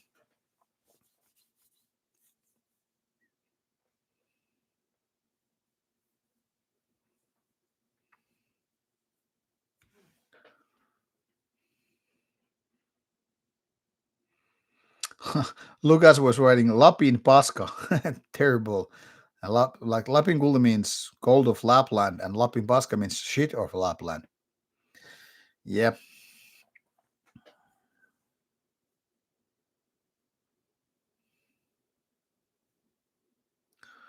Oh, SK, sorry to hear that you lost your Steelfest shirt, but I'm happy that you have had your Nightside shirt. That's very good. Good to know. Eric Sire, I'm gonna be happy in the 50s club. I mean, my body is saying like, "Fuck you, let's just get older," but my mind is still the 15-year-old guy. So my mind is still like the kid who never gave up. And no, no, don't just say happy birthday. My birthday is still 2 months away.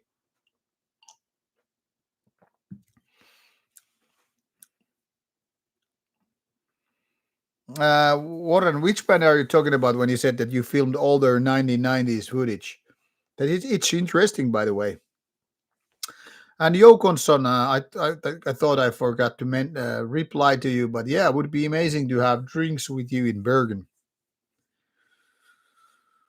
Um, War is asking, what do I think about reviewing classic albums? I have done them in the past. But to be honest, I haven't been doing classic album reviews so much lately because I have so many newer ones that people are sending me, labels and bands, and I feel like I'm ignoring them if I just focus on the classic ones. But there will be more classic one reviews too, and of course retrospective videos. I just did Carpathian Forest retrospective where I go through each of their albums, lyrics, album covers, all that stuff. In my way, it kind of all already kind of goes through reviewing classic albums. But yeah, I mean, I'm planning to do classic album reviews once I'm done with my physical review pile.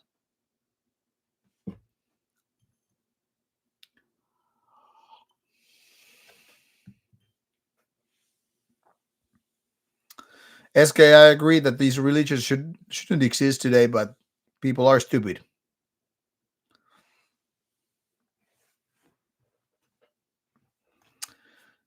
Kobe's is saying you'd look great with David Coverdale hairpiece. I don't know what to say to that, but I don't care. Um, And yeah, Cuervo said it. Religions exist due to people's ignorance. And yeah, people are always ignorant. People are so fucking stupid that they need fucking religions. Fuck them. Yeah, Warren, I know a lot of famous black metal bands using racial slurs. It's true.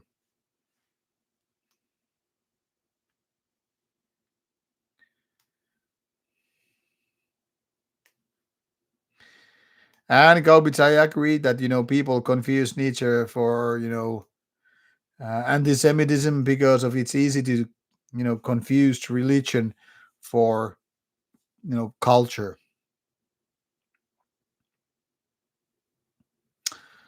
Vitriol. I think I have heard vitriol. Oh, Warren. Okay, I didn't know that you filmed Emperor. Nice, very nice. Are you in touch with the guy still?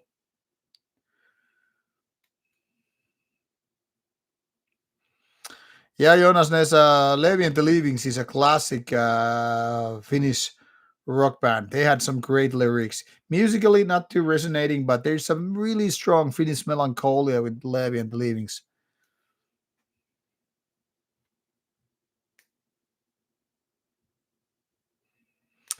Oh, J Dog started a stream.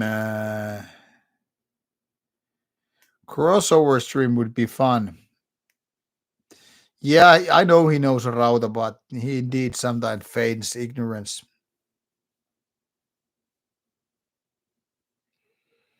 Oscar, I haven't been talking about new Sargeist, but it's a solid new album. It's very classical Sargeist, safe in a way. Uh, I haven't yet gotten a reply from the label whether or not they will be sending me a copy or not, but I don't know. Virtual interview, I can't promise. Those interviews always, depend when the band is around for interviews. Yeah, not Falk interview, not Falk review would be nice to do someplace.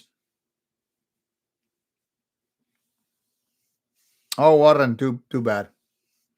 Aske, thank you so much. Please do, because it would be cool to do the Sargast review.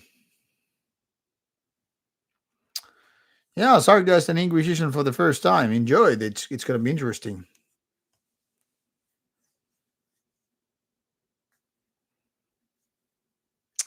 Damien, talking about Russian artists, if the band is not openly, like pro Russia, I don't see a problem, reviewing some Russian, bands. Hello, Dusk. How are you doing? I heard that Sarastus is doing a new album. Masloth, welcome to the stream.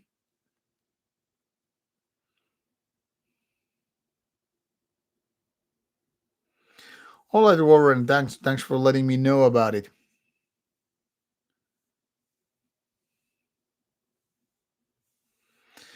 Corona, thank you so much for your words regarding Horna interview. It's already quite old interview from 2021. So yeah, I've been talking to Shatrauk that we should totally do a new Sargeist interview since the lineup is different nowadays. Oscar, okay, that's very good to know. They Sargeist just played a show at Steelfest.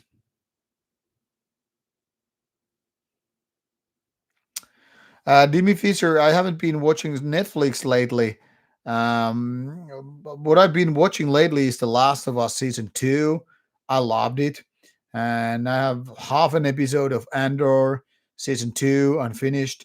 And this time, I will actually do reviews of them and reaction videos to their streams. I don't know if people will like that. I will do reaction and reviews of TV series, but I decided to give it a go because what the fuck not? And after the Andor, I think I will go for the latest seasons of Mythic Quest and Severance.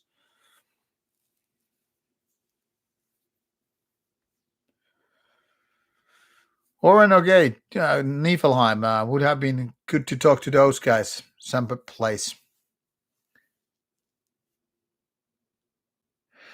All right, good to know that the new album is coming out. I'm doing fine. Couple of beers here. Just had a gym session today. Went to shopping a new phone for my kid. We're leaving to Thailand in a week's time, actually 7th of June, and for gonna be staying in Thailand for like 4 weeks. So I'm basically planning that I have enough videos coming out for my absence. Like for example, I've been doing videos so that during my absence you will have videos until I'm back. Most of the videos I've already done. Interviews are being scheduled. Like Arcona just came out from Steelfest, Deus Mortem next week. Then probably, I'm guessing, Ad Hominem or Impiety, and followed by Absu and Asheron later on, and they're in Sarcophago. And my schedule looks pretty full already until early July. So there should be enough videos, even though I'm traveling. So yeah, come to UK. It takes money to travel. Would be fun to travel back to UK, but money doesn't grow on trees.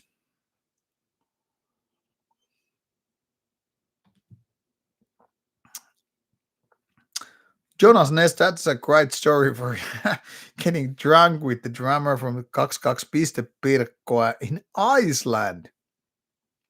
Okay, that's pretty interesting. Um, Cuervo, by the way, it's Cherry with J, not G. Could I tell about my opinion about Steelfest 2025? My video already came out of Steelfest 2025 last week, and if you want to see my opinion, it's pretty much on the video. Uh, so I don't want to waste time here in explaining Steelfest 2025 again, but it was a blast. Which one was better, this or last year? Hard to say. They're to me they're pretty similar. Always lots of friends, cool bands, all that stuff. Yeah, thank you, Necro. I will have a great vacation in Thailand. I'm sure it will be great.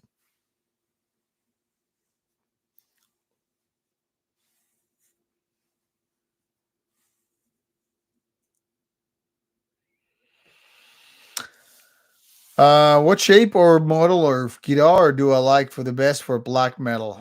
To be honest, I don't really give a shit so much about the guitar shape or model. I think it depends what people like to play.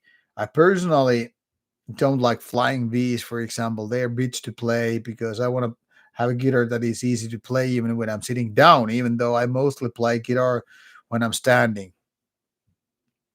Live, it's different. And of course, when you have more badass looking guitar, it's great, like Warlock ones. But I don't really know guitars well, so there's that. Yeah, SK, but I don't think I will see anybody. I don't expect anybody to recognize me in Thailand because first I felt in Germany even in accurate guards that nobody was going to recognize me, and it was fine. Something wrong with the sound quality. I don't know what it would be. Hello. What would be wrong? Is it too silent? Or what's I'm gonna see.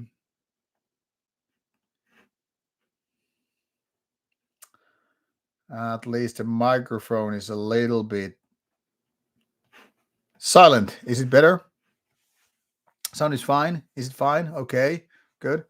I'm gonna grab one more beer. Oh no, I still have some here. Haha.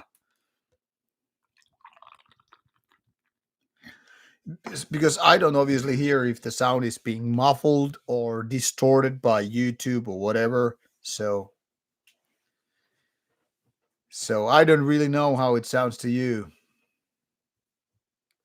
So what I'm drinking here is now I got these beers from Mallasepat, a local brewery, and this is licorice tonka bean raspberry sour. Yeah, kind of a bitch to say it when you're drunk and all. 5% strong candy sour featuring raspberry, licorice, tonka bean, milk, sugar, and mixed fermentation. This is indeed uh, sour beer. You know, lots of raspberry, but also this kind of a milky sound to it.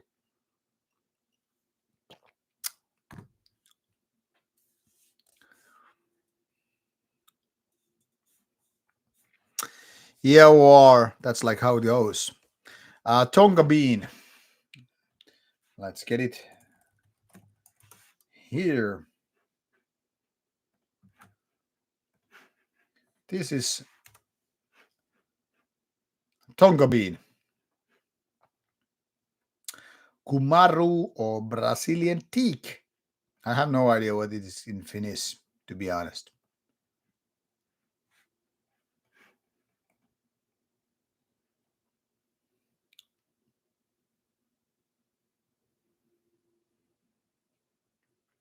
And to be honest, I have no idea what they're supposed to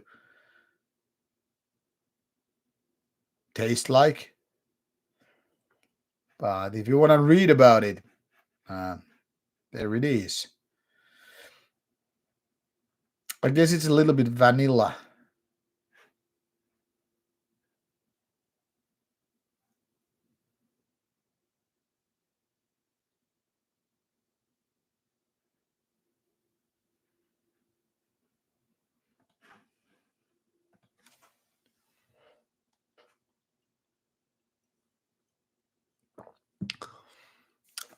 Tia is just used to hear my voice in a way that I'm whispering her ears something sweet words and not really shouting like to the rest of the guys. So there is that. Now the sound quality is different when I'm talking to you like the rest of the guys. Yes, Rauta, ASMR.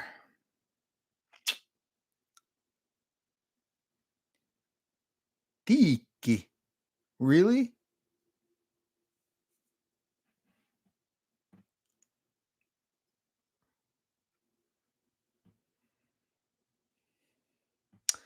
Gotta say, I don't know the shit, man.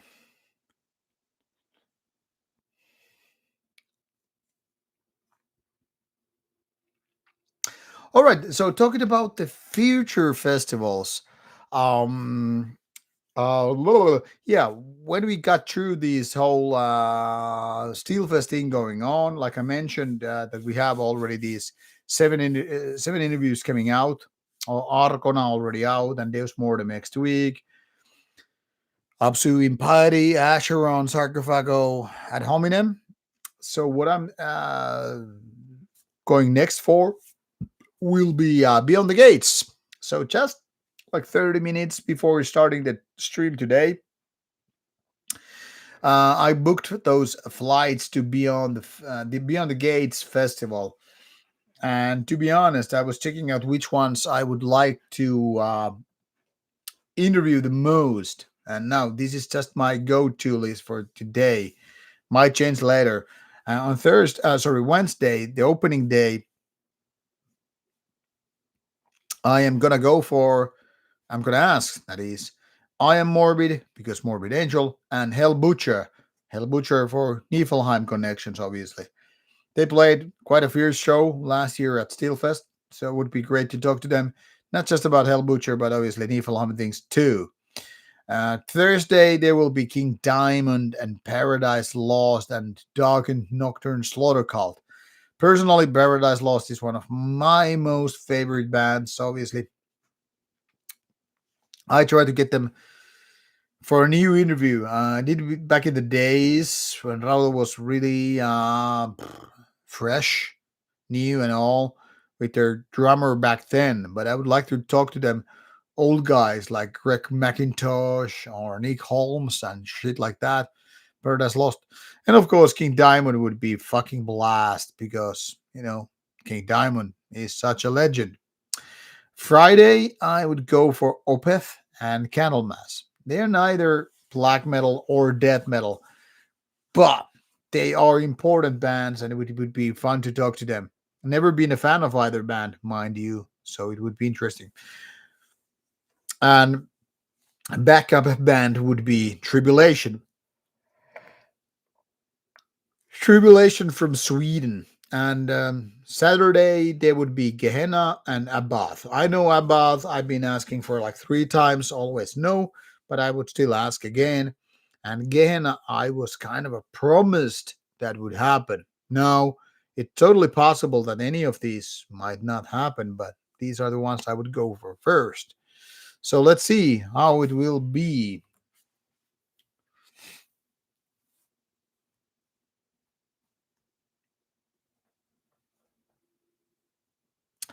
Corona, have a good time in Wacken. I just saw 1349 in October in Finland. They were great.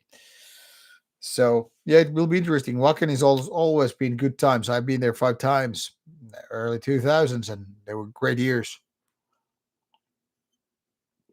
SK, I don't know if I will be playing Oblivion later on, not anytime soon because I haven't had the time to play anything lately, and now I will be in Thailand for 4 weeks. But I will continue with Assassin's Creed Shadows when I have time.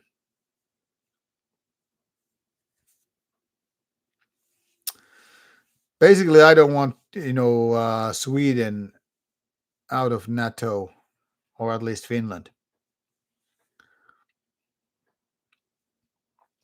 It would be nice to finally interview Rodin Christ too, because I tried to get them for interview already a few years ago, but they said no, or actually they didn't. reply anything. Um, Warren, I don't do Skype. No, Skype is dead, by the way. But I don't do Zoom or any of these online interviews these days. I did just do face-to-face interviews. That's my thing. Yeah, Gehenna is solid.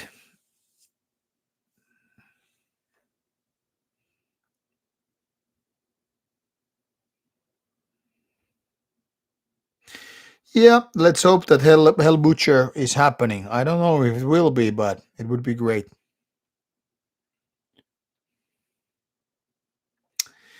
Gehenna with age actually played recently in Finland, but I wasn't around.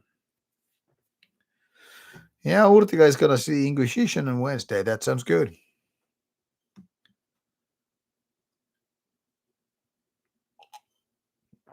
Tia, yeah, I understand. Well, I can whisper to your ear if you're coming to Beyond the Gates.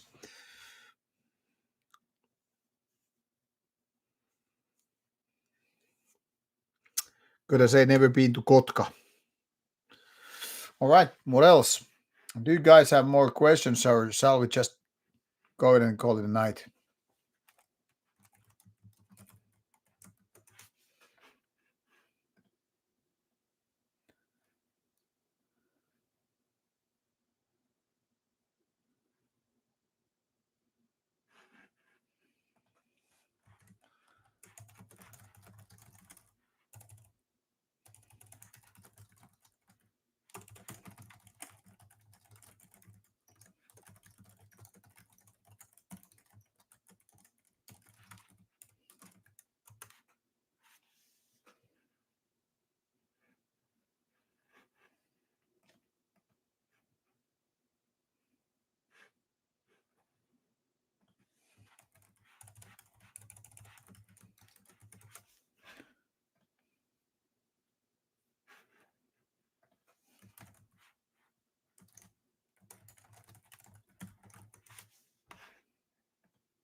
All right, getting back to your questions.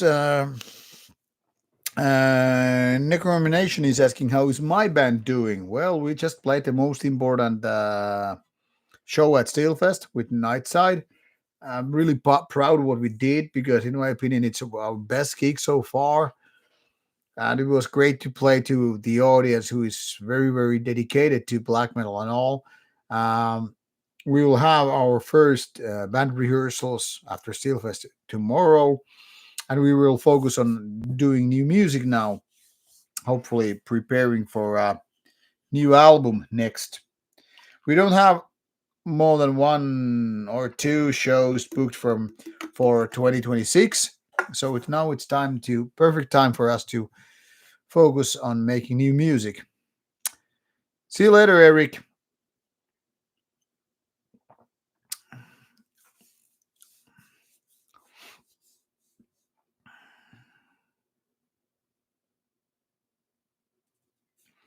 Warren, that sounds like a great thing going on.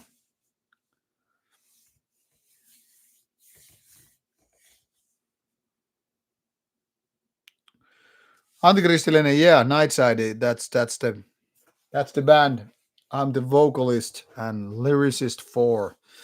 Glad if you have the CD. I think the new album is better than the first one, but that's just my opinion. Yeah, Necro, please do. I'm sure that we can deliver some good songs and solid live. I mean, we're not the kind of guys who just do the show because it's mandatory. We will give the energy, and I will pester people even with my live speeches because I'm so fucking hateful when it comes to religions and all. Not everybody is gonna like what I say, but it's given. I don't expect everybody to like what I say. Thank you for being on the stream, SK. It was nice to have you here, and catch you later, my friend. And thank you. I will have a good trip in Thailand. And like I said, there will be videos coming out. Meanwhile, I'm traveling. So thank you for that. But yeah, the next shows for Night Side we have planned are early 2026, and they're going to be in Finland. I hope that we get to play outside Finland sooner than later because we have played only once. There are some plans and talks, but talks are just exactly that until you have something going on for real. Now I will finish my beer, the very rest of it very quickly. So make your last questions, and then I will be finishing the last episode of Andor before heading to bed.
Um,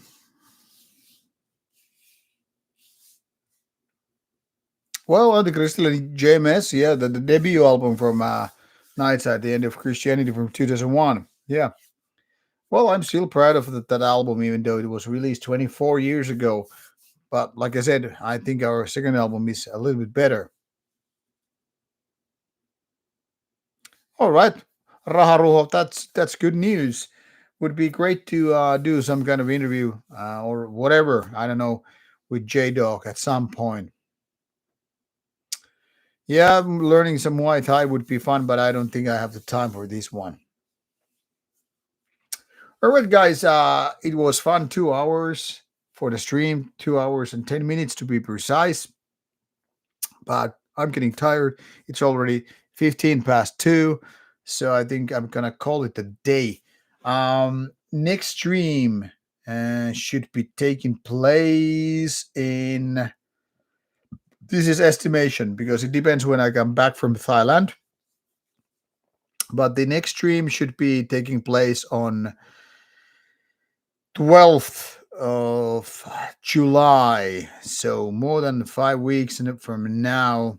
And that is because I'm traveling from next Saturday until around maybe 4th or 5th or July. And because I don't know if I will be back then, all the videos are made already so that you will have content, reviews, interviews, and other stuff during my absence. And of course, I will be updating with my Facebook and Instagram and shit like that for any relevant information. And I try to pop up in Rauta Discord even when I'm traveling. But since I don't know more than that, I guess we'll just have to find it out. So thanks for you people being on the stream. And before I go, last questions will be answered, of course. Cuervo was asking, Jerry, could you tell us what about Annihilatus? We're still active.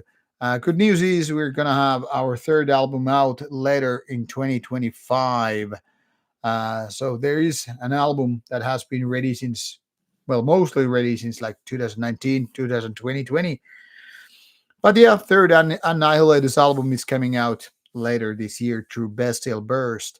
Shows, I don't know. And that's pretty much of it. Thank you, people. I will be having good time in Thailand and hope to see you in Bergen for Beyond the Gates early August or week after that, Helsinki Metal Festival in Helsinki. So off you go, people, and see you soon with next stream. And of course, big hand and donate, big thank you and hand to those who donated to Rauta thing.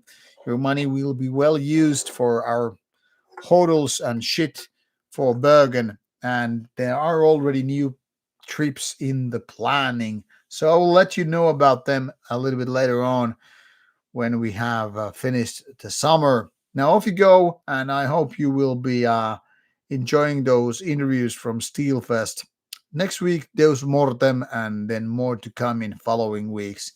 Take care and thank you and good night.